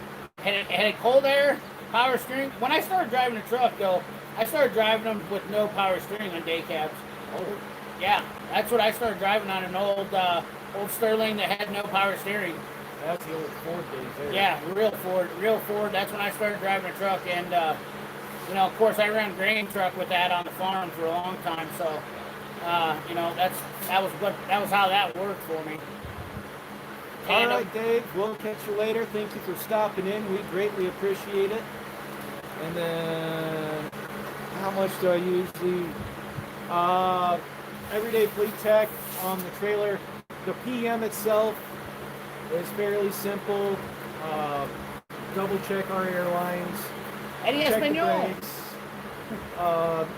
If there's nothing else wrong with the trailer, half an hour by the time it leaves to the time they can pleasantly leave the shop, half an hour on the trailer PM max for one guy, and that's greasing, checking all your tires, checking the doors, sweeping it out, and that would be just one guy's worth of work if everything's right. It's got other stuff wrong with it, of course, that adds in.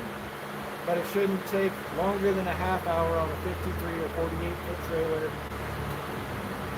You start adding power units on those, like the reefers and stuff. There's other stuff added in, but luckily we don't work on reefers. Oh, yeah. I heard it's not that bad, though. No, but you got to be careful with the new ones versus the older reefers on cleaning stuff up. Welcome, Eddie Espanol. I seen you come in here. God, it's just fun to say his name. Eddie Espanol! The Heavy Ranch! Hey, there he is! Holy crap, let me How the heck are you guys doing? PM, preventive maintenance, we do 2 hours plus 3/4 for brake tests. We're back up. We got 28 people in the chat. Yep. Now, on that too, though, it depends on how often you see the trailer. Anytime we pull a trailer into the shop, if it was serviced within the last couple weeks, we'll just fix what's wrong with it. If it's been a month or two since it was serviced, we'll reservice it again. Or if it needs any other inspections done, we'll do those. So sometimes we'll get the same trailer in the shop a month at a time, depending on the route that it's on. Some companies, it's going to vary, and I do take that into effect. Other places I've worked, every 6 months for a dry van was when it would get serviced, so you might have a lot of other stuff wrong with it. Fearless Ferris Fire. Every 6 weeks without fail. There you go. Fearless Ferris Fire is in the house. How the heck are you doing? JC Smith's talking about Hercules tires. Do you know any? I don't know. I've heard the name. Yeah, I don't know much about them, but Yeah. I don't. Tires are so much better than what they used to be. I mean, I used to blow them all the time, but I can honestly tell you in the last 15 years of me on and off, kind of being in and out of the truck, you know, I've only blown 3 tires. We don't run retreads anymore. Yeah. We tried them for a little bit on our trailers. Then one of the owners had a blowout on him personally. We got rid of all those. For tractor tires, Michelin X-Line series. That's it. That's all we'll run. Because, I pulled off a set of BF Goodriches off of a tractor Friday. BF Goodriches. And they had maybe 30,000 miles on them, and they were already going out of round. So we got some spare trailer tires. And the day before that, I pulled off some Goodyears on another tractor that had maybe 70,000 miles on them, and we were already seeing cords on one tire. Now you guys run all your. So we run all of our when they get down to where they're. We have a. We leave them so they're about half tread, and then we put them on our trailers. All of our tires, steer tires, we rotate them to the trailer. We only have 6 trailers, but we rotate them to the trailers. You guys do that too? If they're still good, we will. Unlike those Goodyears I pulled off, they're going to the scrap pile. Right. The BF Goodriches are still good to run on trailers. We'll be running them on that. But normally, the Michelin X-Line series, when we pull them off, it's at 250,000 miles, and we might be between 7 or 9 seconds on the tire yet. So we'll hold on to those. And we only pull them off because there might be a little bit of river wear that might be affecting the steer just a little bit, enough for the drivers to complain. And I pulled them off before with as much as 10-30 seconds at 250,000 miles. And when you look at downtime, having to pull them off, put them on, and the difference in cost, hands down the Michelin X-Lines will be what I would recommend. I'm a Goodyear guy. You see, I have Goodyear Wranglers on my truck. But I that's, always that's put, small Goodyear. I know, but I mean, even on our semis, we put only Goodyears on them too. I always run Goodyears on most of my everything so I don't know really anything about them other than that's what we've been running. But if you're in the distance hauling and you want to keep the truck rolling, I think for what you're getting your money's worth out of, the Michelin X-Lines, it's the better part of $500 a steer tire. And like 480. We got a national account, so it's between 480 to 500 per tire on the steer tires. But the miles we get out of them is just insane. We've had other reps from like Yokohama. Oh yeah. Stop by our shop. They're like, oh, look, a track.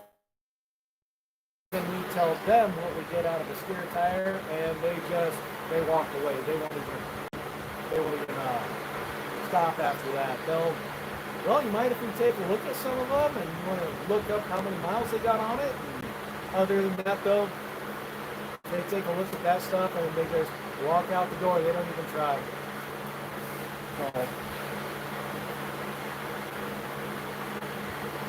What you got there? Oh, Ratchets. We got the new Matco flyer. I want to show this to Everyday Fleet Tech. Hold that up there for them to see on the front of that. Look at that. They're getting cheaper every day.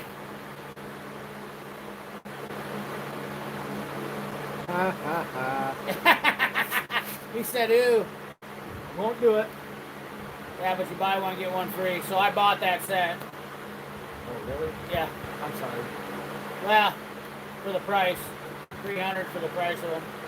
And I'm paying, I just paid for them. I said, "Give me those." So I can just, reconnected. We lost it. Oh, there we go. We're live. We lost it for a second there. So I bought that set, the 1/4 inch and 1/2 inch set, just because. Everybody all the guys, I gotta be fair. Gotta have a ratchet from every company. So that 3/8 is a 30-inch ratchet, so that's the longest one in the market. So we're gonna give her the beans. A lot of people might not be able to break a 1/2 inch ratchet, but I can promise you, I can promise you, if anybody's gonna do it, it's gonna be me. I've broken plenty.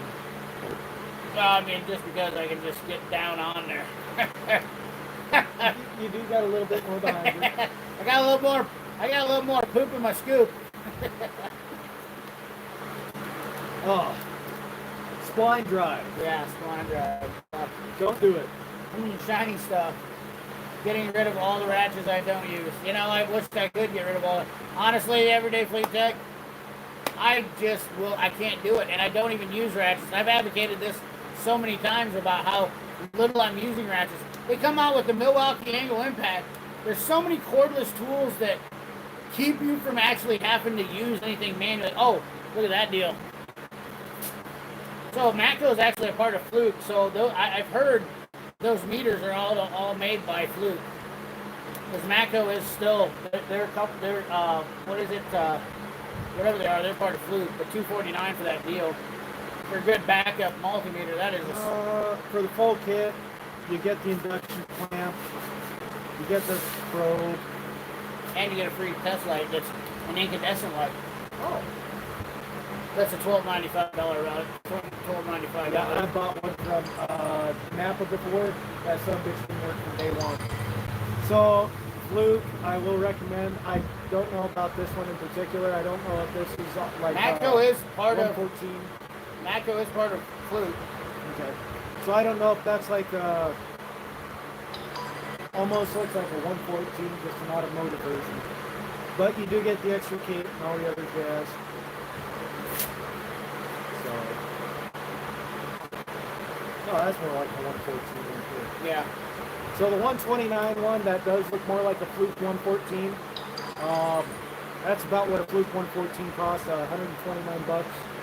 Good heater, you can use it up to 3-phase. I've done that before on cranes. So, power probe.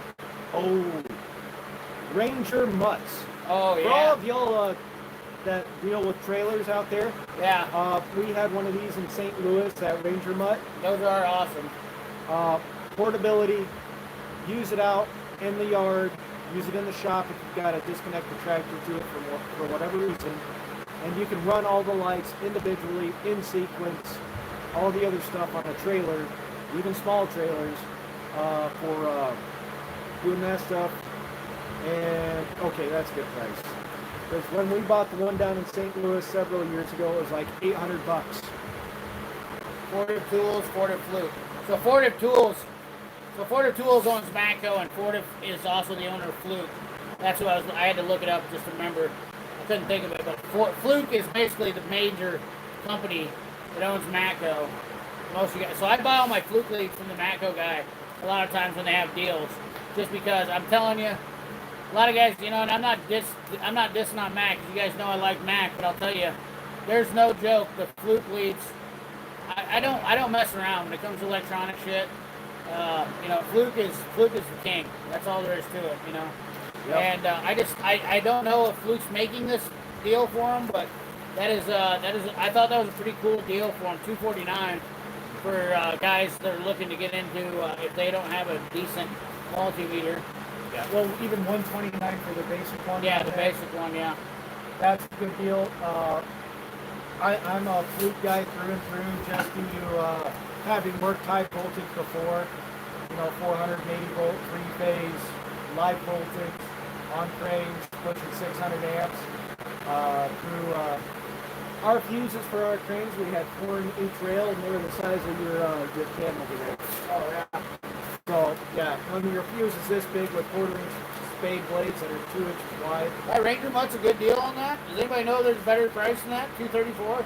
I actually have been wanting to get one for a while just because, That's good. you know, I mean, it actually, I've used it for, so I go some stuff out there on the lake for helping guys out there too. But trailer lights on boats are just,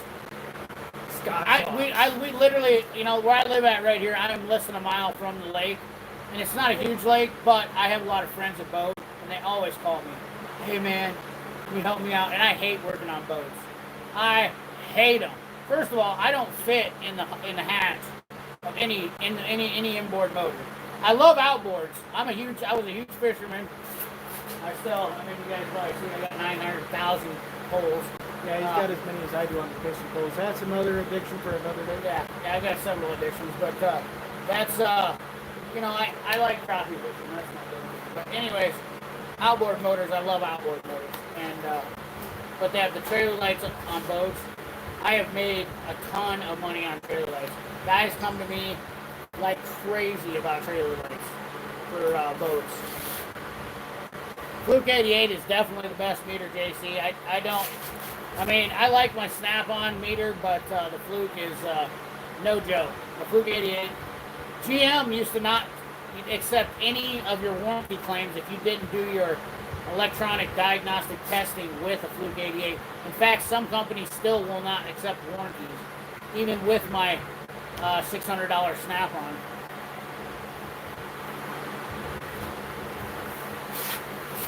Oh, JC made one out of D-wall case and switches. That's interesting. Sorry, I got to up the mutt. Boats are worse than Ford. Yeah, boats are the worst of anything, and trust me, I have gotten way too many of them. I have a Fluke 117, 173, and 178.7 at work. 117 is a great meter. That was the upgrade from the 112 back in the day. You looking a little pasty on the legs, bearded. Princess Jamie. Yeah, I know. I got. Princess Jamie, she's checking out your legs. Are you a leg guy? Are you a leg lady? Oh, there's enough hair on there to mask some of it, but so. I haven't seen this one yet. Nobody has it. Another Mac tool that nobody has. Did you buy this one for? Actually, I didn't buy that one. So I was a USA. So when people talk about doing, you know, maybe people talk about doing R&D and stuff like that. I did some serious R&D for tool companies. And for Mac Tools, I did serious R&D. This is their 0 degree gearless ratchet. So there's no gears in it. And I said the only real reason why I would want a 0 degree ratchet would be for a tight space. I mean, the back drag on that, feel the back drag on that thing. Where is it? No. And so I tried it with a 3/8 and it didn't work. But in the 1/4 inch, that's why I have this, is because it is so light. But the biggest thing is reversing the mechanism on this. I could not get people to go with the reversing mechanism on these. So when you try to switch gears with that, Yeah, let's keep going. no, this is how you do it. You stick your finger on here and you switch it like that. Oh, so while it's still on the test. Correct. Okay. So I couldn't get people to understand that. So it was really, it was a failure. Mac had these. This was a patented deal back. It's an MR3 PAZ. There's zero paw, zero head. It's kind of a big head, but for the 1/4 inch, I kept this because it's actually come in handy a couple times. You know. Yep. So we've got Sue Nelson in. Sue, I hope everything's going good for you up there in the Pacific Northwest. She lives up there afterwards for country. Okay. And then the Crazy Scotsman also showed up. Thank you, Scotsman, for showing up. We appreciate it. Now, the reason I came across that, because, well, I didn't see that one last time I was here. Because I was going to grab one of these guys, which is your 3/8. I own this as well. And back drag on these little guys is almost nothing as well, but they're handy as can be. This one was one that I saw in the tool truck. I looked up one day. Oh wow, what's that? Holy crap, it's a 3/8 on a 1/4 inch body. Impulse buy. Handy. Use mine a few times a year. But when I do need it, it is there. And it's one of those get you out of that ordeal type. Out of the crap. You know, the thing about it is that everybody talks about 3/8 and 1/4 inch bodies. And you know, I don't understand. Maybe it's me. I'm a boomer now. But 1/4 inch in a 3/8 is a definite great tool. But a 1/4 inch on an extra long ratchet, say,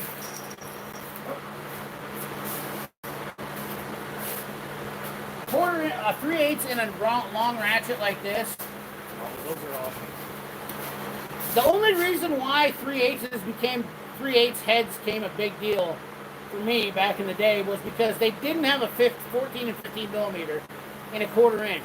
But now every company makes a 14 and 15 millimeter in a 1/4 inch. So I find myself not using a 3/8 drive as much, but when you get that 19 millimeter or 18 or something in a tight spot, it does come handy to get on there, but you're not going to get a bunch of torque on it. I just don't, and somebody needs to tell me if I'm wackadude, but I mean, 14 and 15 millimeters are in every 1/4 inch set. You couldn't get a 14 or 15 millimeter socket. They only went up to 13, relatively, probably 10 years ago. 10, 12-ish. Yeah, and then they started making them in every set. So that was the biggest thing why we put 3/8 in 1/4 inch ratchets, because obviously I have a old Mac. I had an old Mac. So, Scotsman, how are you doing? Let me get caught up on the chat here. Oh, that's the one with cans in it. Love Mac Tools, chunky spanners. Let's see what else we got. Oh, wow. We used to work on loop clutches, retrofit their prototypes. Love Mac Tools. 3/8 on a 1/4 inch body tool. Tool guy Ty!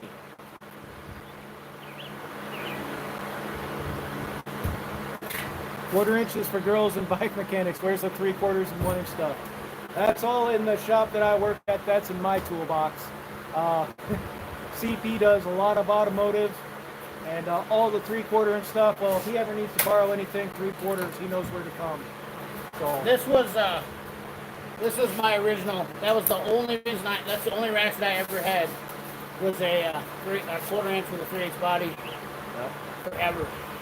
that was the second or third snap-on ratchet I ever bought. Was the Flex Dad version of this. And that's handy as hell. And then I said, well, I upgraded my one. I'm doing I gotta get together with him on that. Somebody's gonna need something better that's out there in Instagram and YouTube world than Harbor Freight stuff to be a motor mechanic. So I'm gonna send some spare stuff out to somebody at some point in time. I have some stuff though that people never have seen though. Like I got the 1/2 inch and the 3/8 body too. Ooh. 1/2 inch on a 3/8 body. Best 3/8 1/2 inch sockets for beginner diesel tanks. 3/8 and 1/2 inch sockets. We're gonna tell you get an impact set. Snap-ons, mid deeps, standard or metric. I will say hands down are phenomenal. There's a lot of other impact tools out there. Those are 3/8. 3/8 body. Snap-on. You can't get that anymore neither. Nope. Another kit that I designed back in the day. Yep. So, but 3/8 body, 1/2 inch ratchet. So you can get your 36 millimeter on this guy, no problem. Yeah, it is a 36 tooth, but this is still. I have a couple extra head kits because I made this head kit. Came with Mac. I worked with Mac Tools and had him design this head kit because I was like, honestly, that's something Snap-on. Yeah, this is something not a lot of people, but it never took off. I tried getting this to go, and people back then just didn't see it. But just look at the Snap-on head versus that 3/8 ratchet. I mean, you talk about low profile in a 1/2 inch design. I mean, That thing is killer. That ratchet has been great. But when I really got something that's nasty and I need to get in there. Yep. But 3/8 and 1/2 inch socket sets. Go with the impact set. There's Chicago pneumatic, great pneumatic that do really good deals. Make sure you get chromoly because you still got your 6-point socket and you still got an impact socket at the same time. Dual purpose, hands down. A lot of people out there, I haven't tried the Capris yet. A lot of people out there have the Capri impact sockets. They've been liking them. Tecton makes a lot of good sets as well. I'm not a fan. I won't advocate Tecton for impact sockets. Okay, so I've tried them and they are just too fat. Oh, too fat. They make them, the diameter, the whole overall diameter of a Tecton socket is extremely too fat. So they double beef them up. Yes, Okay. and they're not something that I recommend anybody buying. They are good sockets. They'll hold up for you. I mean, obviously they're bigger. They're going to hold up, but when you get into it, you're going to get into places. I've even had wheels on cars because your 21 millimeter won't fit on an aluminum wheel on. I don't even that Acura might not even be. They might be too big because you got those center holes.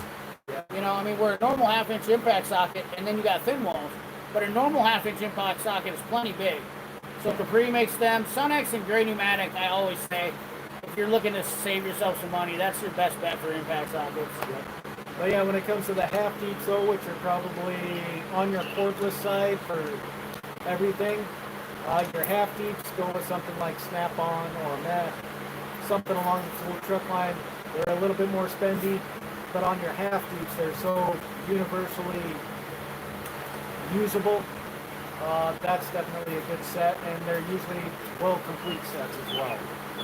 I agree with JC. The semi-deep Snap-ons are awesome. Tool Guy Ty coming in with a 9.99. Yeah, bearded guys, good dude. Thank you, Tool Guy Ty. I appreciate you guys today. Thank you everybody for showing up. This has been an awesome day. We're talking about tools. We talked about everything. Oh, we got a mini bike. Did you see that? We had a mini bike roll by. Yep. Tool Guy Ty is an awesome dude. He's a good friend of mine. I love that guy. He is salty as all get out, but he is a good dude. JC9L, only Snap-on. Yeah, Impacts. Yeah, semi-deep impacts. I'm with JC Smith. Yep. I literally love my semi-deep Snap-ons. Yep. They do auger a little bit on the back, but I have not had no complaints about them. Yeah, a lot of my impacts, almost all my impacts, except for my really big 2 1/4 inch socket.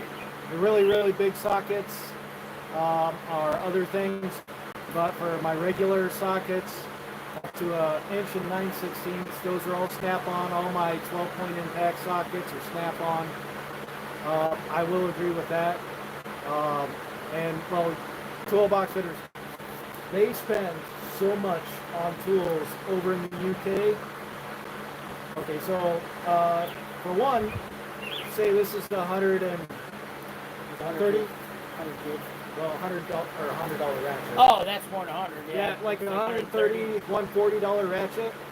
Put a pound sign in front of that,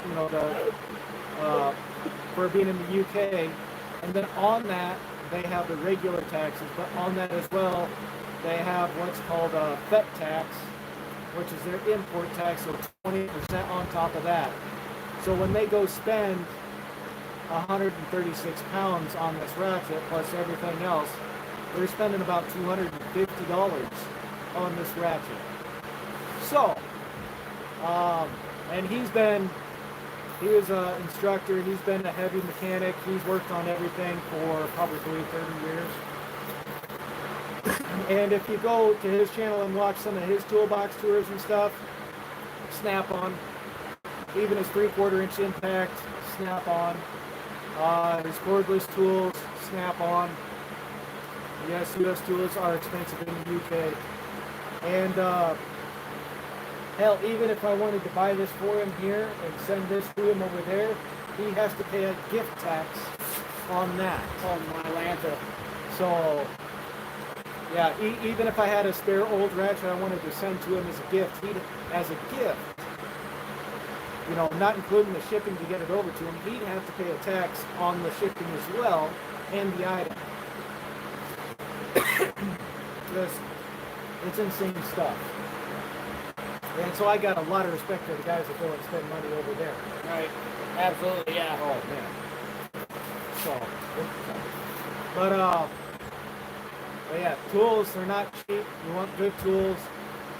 Here in the U.S., we have an amazement of assortment, of availability from a lot of retailers and manufacturers.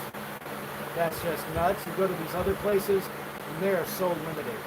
The one toolbox tour, or tool truck tour he did was like a mini transit van. Yeah. So that's why I've gotten ideas from that, is watching those guys over there. You know, you got to give it up to the people over there. They are smarter than us. They don't ride motorcycles with big motors because they ride them for fuel economy. They drive cars that are fuel efficient and have a lot of power. I mean, America is just all about brute force and speed and everything. Oh, yeah. You know? Cab overs are still a really big thing over there. Oh, yeah. They've been running, well, like I said, they've been running. Thank you. That's because that was for Tool Guy Ty. Just buy Snap-on, it's the best. Yep, and yeah, we shut your whole mouth. Tool Guy Ty, shut your whole mouth right now. Like, I can't even deal with you about that. He's so check out. He's just like, everybody's all up on the RBRT bits, you know. Hey, what I saw when I was here, when I was doing the video for him, those two look pretty good, and there's a lot of cases where I could. Has it been that long already? Holy crap! What time is it? It is 3:20. Oh, so we gotta get going with 2:30. Yeah, a little bit. We're getting a little bit dicey. It's fine. I'm good. Right. I made some plans to be a little bit whenever I want to be there, but I appreciate you. yeah, no, I'm good. Over here, still using 36 tooth ratchets, and he still uses the old Snap-on 36 tooth. And I've got a ratchet I've got to send to him for trying out. I haven't been able to break that particular ratchet yet. Which one's that? The Creep. Oh, really? I'm still gonna send It's him a 36 tooth? the Creep's a 72. Oh, yeah. So,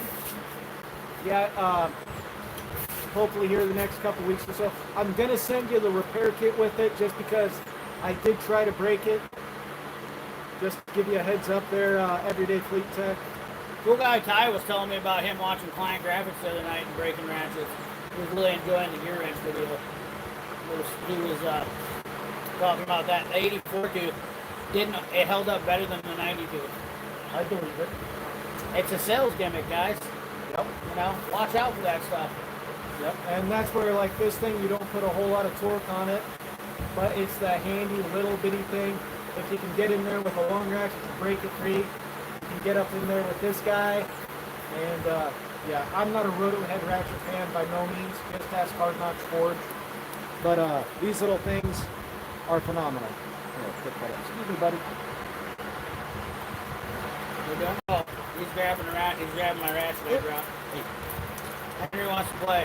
Yep. PSS small engine. Hey! I have no rebuttal. I'm just messing with him. He doesn't like ratchet breaking. Every time I broke one of my 36 tooth, I upgraded to an 80. I've said this. I've tried to say this. The Snap-on ratchets are reliable all the way around. As far as, I mean, you can't beat the Snap-on's the best. I mean, they really are great tools. But my problem is with them is that I've had shitty dealers, and I just hate to deal with them. Yeah. I'm not going to deal with somebody who's not going to, promo prices on Mac stuff has always been great, and it's definitely viable tool option. They make good stuff, so I'm just, a lot of my stuff became Mac real quick, and Matco, we've never had a solid Matco guy around here. They're really flaky, so it's always been Snap-on and Mac. So the area, and having a Cornwall guy is actually absolutely is ridiculous. I mean, like, I have never seen it. We had one Cornwall guy, and Keith Wheeler was our Cornwall guy. He was a better part of, but he got ran out of business because he couldn't keep up with everybody else that was doing stuff. So. Oh my God! What? Somebody needs to get that comment out of it. What is it? What'd you say? Staff out of Ratchets, so all the way. Icon. What? Are we gonna need to? Can I take away her wrench? Yeah, take away her wrench. Literally just blaspheming that Icon garbage in here. Icon doesn't even hold a candle. It's garbage. It's not even close. You know, the best part about Harbor Freight was the only thing they did was made people believe that Icon was equal to Snap-on. And it's not. And it's not. That's all there is to it. Uh-oh. Bearded CB. You got him fired up now. He's going to get some stuff. Sun's finally starting to fade back here. Snap-on trucks on my work truck. Tyrell Trinity, what's up, brother? How you doing? What's shagging in all serious? Every day. Pat Clark Barnes for 20 minutes from CB was writing all my Craftsman USA stuff. 90s ends at 13. Yeah, Pat Clark Barnes, that was the deal. And when I got into this game, you couldn't get a 15 millimeter. That's why you'll see some of the companies that still make socket organizers only go up to 13 and 1/4 inch. And even they didn't go up to 21 and 3/8. So that's why I had a 1/2 inch head kit in that 1/2 inch ratchet and that 3/8 because that's what I did. Had to raise the blood pressure a little. I left a poopy diaper inside the Icon box. Oh man. Oh my God. All the Cornwall Mac and Macro dealers around here are flakes. I sold all my tools to replace them with Snap-on. A lot of guys do that. J.C. Smith, I don't even get offended by it. It's just like you'll have that because Snap-on is the biggest dealer. They have 4,000 dealers. Matco has probably 1,500. Mac has 1,200. Cornwall has about 800, 900-ish dealers. Yeah, and that's all public information, and you can look in and see that. Williams, USA, Yeah. 36 tube. I would take one of these over an Icon any day of the year. Yeah, and it's cheaper. Yeah. Yeah, I think these ones run $35, I think, when I looked them up. And Colton got me these and the other ones. Feel that one, 36 tube. Oh yeah, it's heavy built. But just feel the teeth. Yeah. It's smoother and shit. Yeah. For a 36 The only tube. problem is I wish these guys Snap-on, I'll tell you this, even though Snap-on makes great tools, they've missed the boat on a lot of shit in a lot of areas too.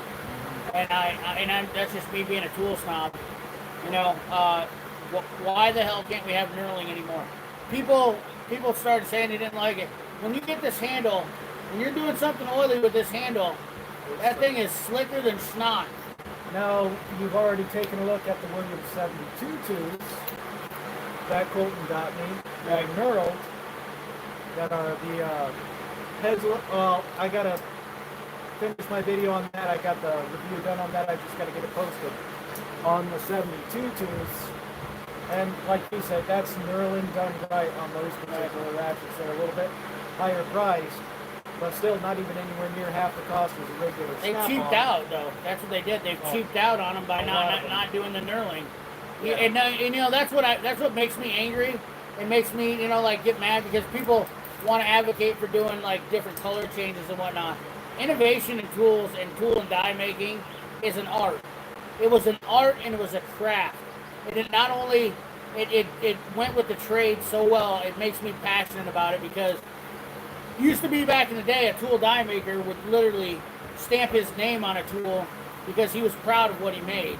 Yeah, and now and now we just throw out garbage, and just say, oh well, this is they have no craftsmanship of shipping anymore, and that's why instead of getting a color change on a ratchet, why don't we get some of these guys to start making shit and putting the effort back into making the tools they make? Yeah. That's what I really want. But yeah, Icon for a second. Boy, that was a passionate subject right there on ratchets. It isn't just ratchets. I'll show you another good one. Why I like that, get me fired up. But yeah, this little bitty 1/4 inch is, as I'm sitting here turning it, I'd take this 36 tooth over anything hard to break puts out there. This is the tool snob in me right here. I will take that Mac extension over that Snap-on any day of the week. And I'll give you 2 guesses why. Let you check that out. And I don't know if you've ever held a Mac extension, but just look at the knurling on that extension versus a Snap-on extension. Snap-on sucks with their knurling on their extensions. And look at the double knurling on that Mac extension. That extension has more craftsmanship in it than a Snap-on all day long.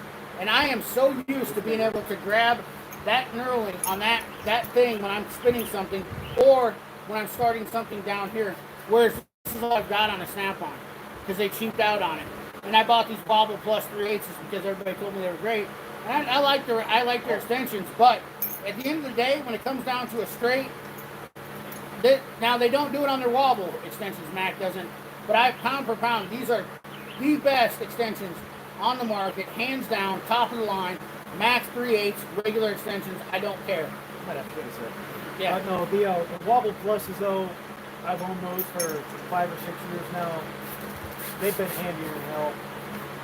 Yeah. They're But you see what I'm saying though about the knurling? You know, I'm just, when my hands are greasy and I'm trying to reach down in there, you know, and you can reach over that and turn that like that. That's what I want on the extension, not your damn name. And you know, on the extension, I don't give a shit about that. I want, you know, and that fits. That's how much nicer is that? Now and if you have to, you can reach down with another hand and grab the other part of the knurling, and it's nice and sharp and precise. Don't want you use an air gun with an extension. Yeah. True. And yeah, he works on heavy stuff too, and I'll agree with him on that one. What's that? If you use an air gun with an extension, you don't need knurling. Except meter accuracy. When you've got a frame rail right here, there's no getting an air gun of any type up in there, especially when you've got to go over another piece of equipment on the equipment to get onto the fastener. I will say that. That's just Wash my damn hands, CB. What's wrong with my hands? Were they dirt? They're not even dirty. When you complained about them being greasy for that. Oh Jesus! You know, I'm a guy that works on cars though. You know, I don't stop to wash my hands when I'm working on something. They got brake cleaning gloves. Yeah, and J.C. Smith, that's exactly it. Obviously, I wear gloves now because you know, I mean, my hands are getting ruined. You know, after years of brake cleaning and shit like that. You know, I mean, my fingernails don't. You know, I'm bleeding all the time, and that's what I started with. Yeah, the winter time. I mean, look at all the. I mean, I've got all sorts of shit from, you know, doing this for years now. Yeah, winter time when it's really cold out here, I get the cracks. Yeah. Especially on the knuckles. Yeah. It gets bad. I've never talked about that. I've got a video I was going to talk about that knurling on them, and I also got a video to talk about the Wobble Plus fitment with the Snap-on sockets, and the Mac sockets actually fit better. It's really. So the funny thing is that my Mac sockets were so awesome on these Wobble Plus extensions that it actually makes these so valuable for me because I have all Mac Chrome sockets, and it's weird how that works, but yeah. On your regular extensions, though, I will say, because when I started off with the Craftsman USA stuff, and you would watch the 3/8 extensions start to twist if you were on something polished. Oh, yeah. The first set of extensions I bought off the tool truck were the Snap-on ones, and they've got a lot yet less yield to them. So if you're doing this stuff on a pro line level, there's going to be some things that you want them to be pro line grade. I will say that. And if you got a really good tool truck dealer, help support them. But if it's something like some of the stuff we ran across, even on like Snap-on, Right. I went and bought their really thin profile ratchet that came with the metric set. Oh, yeah. I used it once or twice, and then I used it once more over the following year. I sold it. Yeah.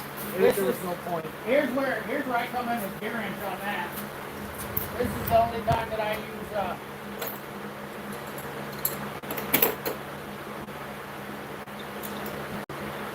Oh, Pastor.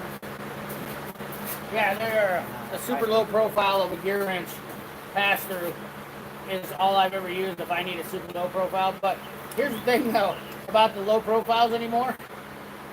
Why do you need them when you got 0-degree offset mountain wrenches? Or a ratcheting wrench of any type. Right. Exactly. 6 point. It's another gimmick that it's a tool that you don't need for most new techs. The low profile. I mean, I bought this set when Gear Wrench came out with it years ago for, and I've never ever really needed this but a couple of times. But I mean, it's as low profile as anything gets, and they are fine too. But you don't put any torque on. Look at how paper thin that socket is. I mean, that thing you'll snap that thing all to hell. Well, it's like I got caught up in the gimmick back in the day when Craftsman came out with their spline drive pass-through low profile. Yeah. Tried to use it a few times because they were the spline drive for one, they didn't quite work right. Two, when I could just as soon get a ratcheting wrench on the same thing and actually get what I need done that fit better. Right. I wound up giving them away to a buddy of mine. This was Yeah, we got all sorts of tools back here. This makes it awesome. And we still got 8 people watching. Thank you for everybody that showed up today. This was my low profile starting off. 0-degree, just regular wrenches. Oh, and I got a comment here from Everyday Fleet Tech. Channels dedicated to busting tools are nothing but social justice warriors, patting the asses of those who wouldn't know what a quality tool was if you beat them to death with it. But YouTube's about entertainment, and that's how they get views. Well, I did it with a whole bunch of Harbor Freight stuff, but that was to prove a point after it's stuff that I did try. I'll give anything a fair try, and if I don't like it, then I'll break it. Being honest on YouTube isn't advantageous, though. No, that's true. The first thing I ever bought was the first ratchet from Snap-on, was my 1/4 inch. And I had that thing for several years, and I decided to break it. And the trolls came out, the woodworks. I'm like, these things are tough. Let's see what it'll take. And it took, what was it, like a 1/2 inch cordless impact to break it. On a 1/4 inch ratchet. Yeah, I still use fixed. Flexor, locking, flexor. I still use fixed.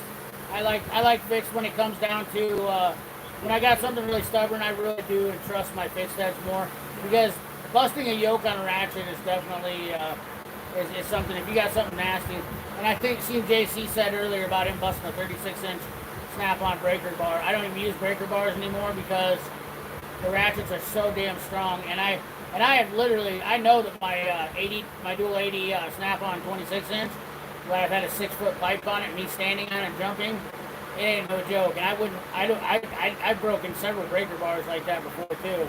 It takes a 3/4 inch air impact to strip out the internals on a snap-on ADA after the ratchet. Right.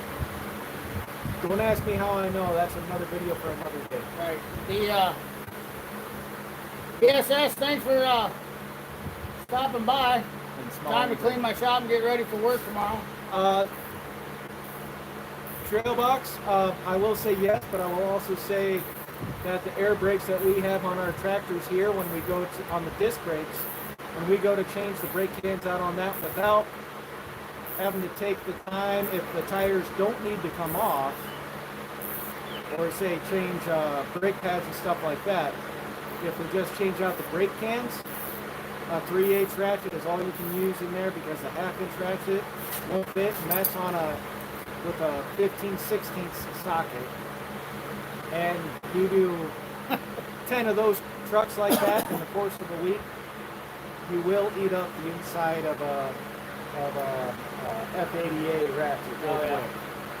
But it'll get the job done because it's the only thing small enough profile to put in there. Right.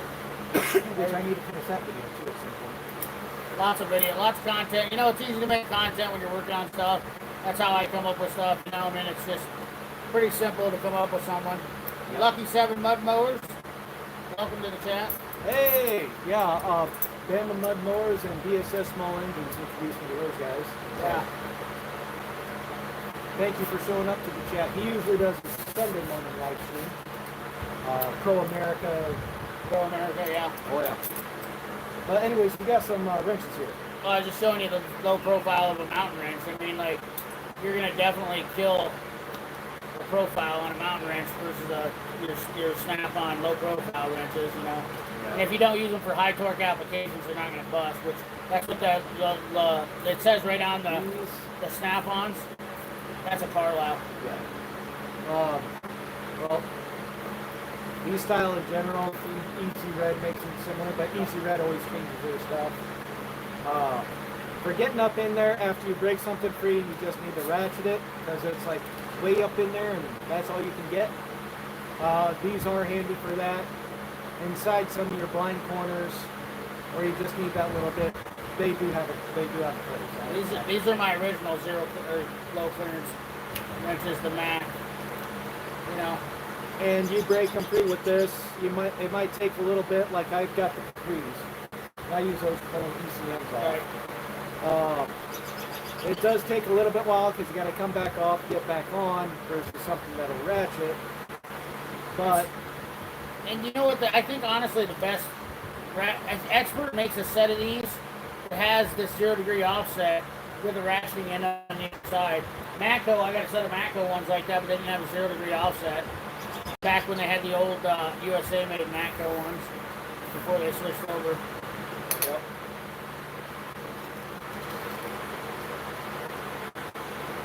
Aircraft spinners, we call them. Snap-on or Mac wrench is what's my favorite. I'm definitely Mac now. 100% Mac on my precision torque wrenches. They're not the USA-made ones, but the precision torque ones, I love them. I just cannot stop using them. The offset, I showed it on my wrench video on my channel. I use snap-on wrenches very little anyways. Before, I was always a Mac wrench guy anyways. I like the squareness. The wrenches, Mac wrenches are square.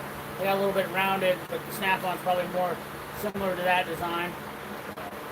I just am a Mac wrench guy, and I think it's all about what you start in your preference. Like I said in my video, I don't think that you're gonna go wrong with either one of them.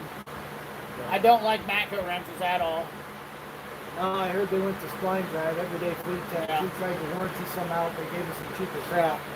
And so that really turned them off on that one.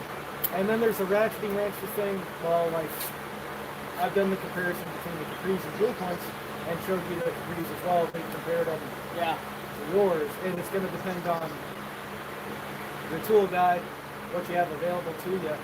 But I would buy the Capri's over the Blue Points. The snap-ons that they make are better. But $600 for a set of wrenches. Woo. Yep. So there's a lot of options out there. Still looking for 10 millimeter. If anyone finds it, there's a $10 bill in it for you.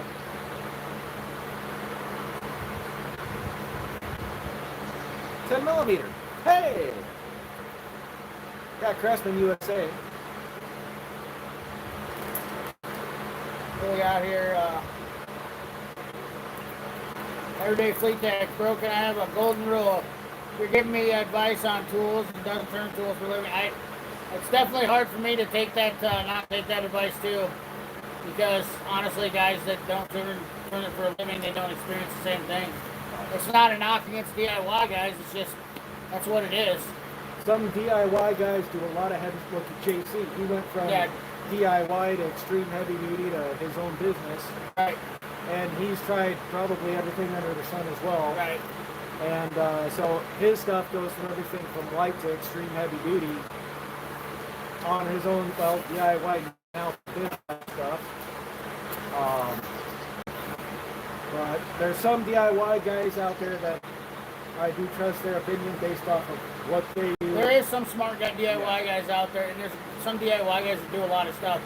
You know, I know farm guys around here that work on more stuff than probably, you know, just because they work on the neighbor stuff, work on tractors, you know. I mean, there's a fine line. Get over here. Hydraulics. Yeah, there's a fine line to that. It's really a sketchy area to even get into sometimes. Yep. What else we got? Missing some comments here. Getting late there. Yeah, it is getting late over there in the UK. Thank you very much for showing up. Been a while. Thank you very much. Dave, we'll catch you later. Jamie, she's just a DIYer. But she does, she's been doing some Yeah, she does some stuff. serious stuff on her, dude. That's just it, you know what I mean?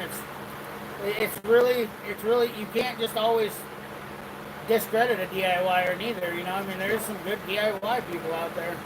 Yep.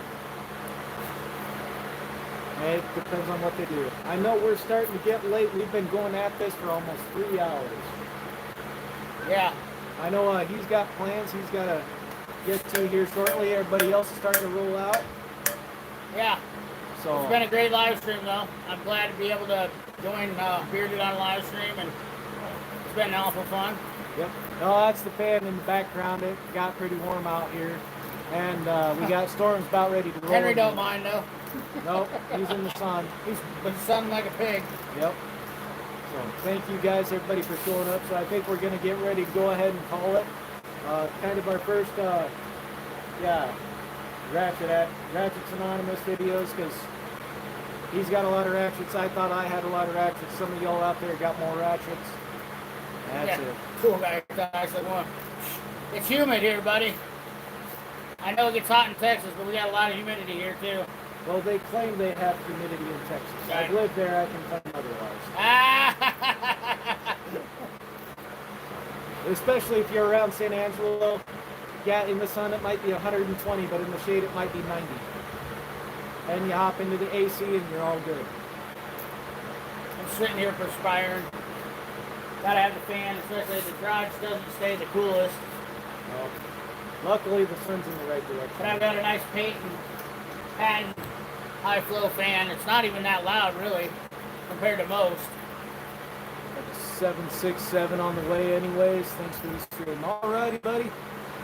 Later on with Tool Guy Ty, everybody else, Everyday Fleet Tech, Will Adams, Princess Jamie, Tyrone Trinity showed up. Oh, hold on. Army Buddy. There we go. Lucky 7 Mud Mowers, thank you for showing up, sir. I do appreciate it. So, I'm sure you know the humidity in GA. Yes, it's swampy there 9 months out of the year. Oh, yeah. So, anyways, thank y'all for showing up. We're going to go ahead and call it. Thank you all for everything. And, oh, Jamie, it's not that humid in San Antonio. So, everybody, thank y'all for showing up. Take care. We're going to go ahead and call it. I appreciate everybody that showed up greatly, very much. And y'all take care. Smart ass. So remember, shop safety is just as important as firearm safety. Screw something up, somebody could die. And hopefully here, maybe in a couple more weeks, we can get back together for round 2 of Ratchets Anonymous. Yeah, We're going to try yeah. to do this once every couple weeks on a Sunday or something of that nature. So, yep, everybody else out there, have a good one as well. Thanks for watching, guys. Yep. Appreciate all you guys. Appreciate all your input. As always, you know, you guys are awesome. Like, comment, share, to subscribe to old Bearded. You know, he's we did a video a couple weeks ago. It's on his channel with battery chargers. Probably a little late in the year for it. A lot of people might not be worth searching for it, but she might get hot in the winter. But you guys are awesome as always, man. Good information. Great people always coming in here. Everyday Fleet Tech, Jamie, you know, Dave, JC Smith, awesome people. Tool Guy Ty, just great people. You guys are awesome. Fearless Ferris Fire, Tyrone Trinity, all, you know, everybody that comes in the chat. Greatly Just to appreciate name a few. But Yep. Will Adams, also. Will Adams, a great guy too. So, appreciate you guys. Remember, ring that bell! Y'all take care. Okay, how do I?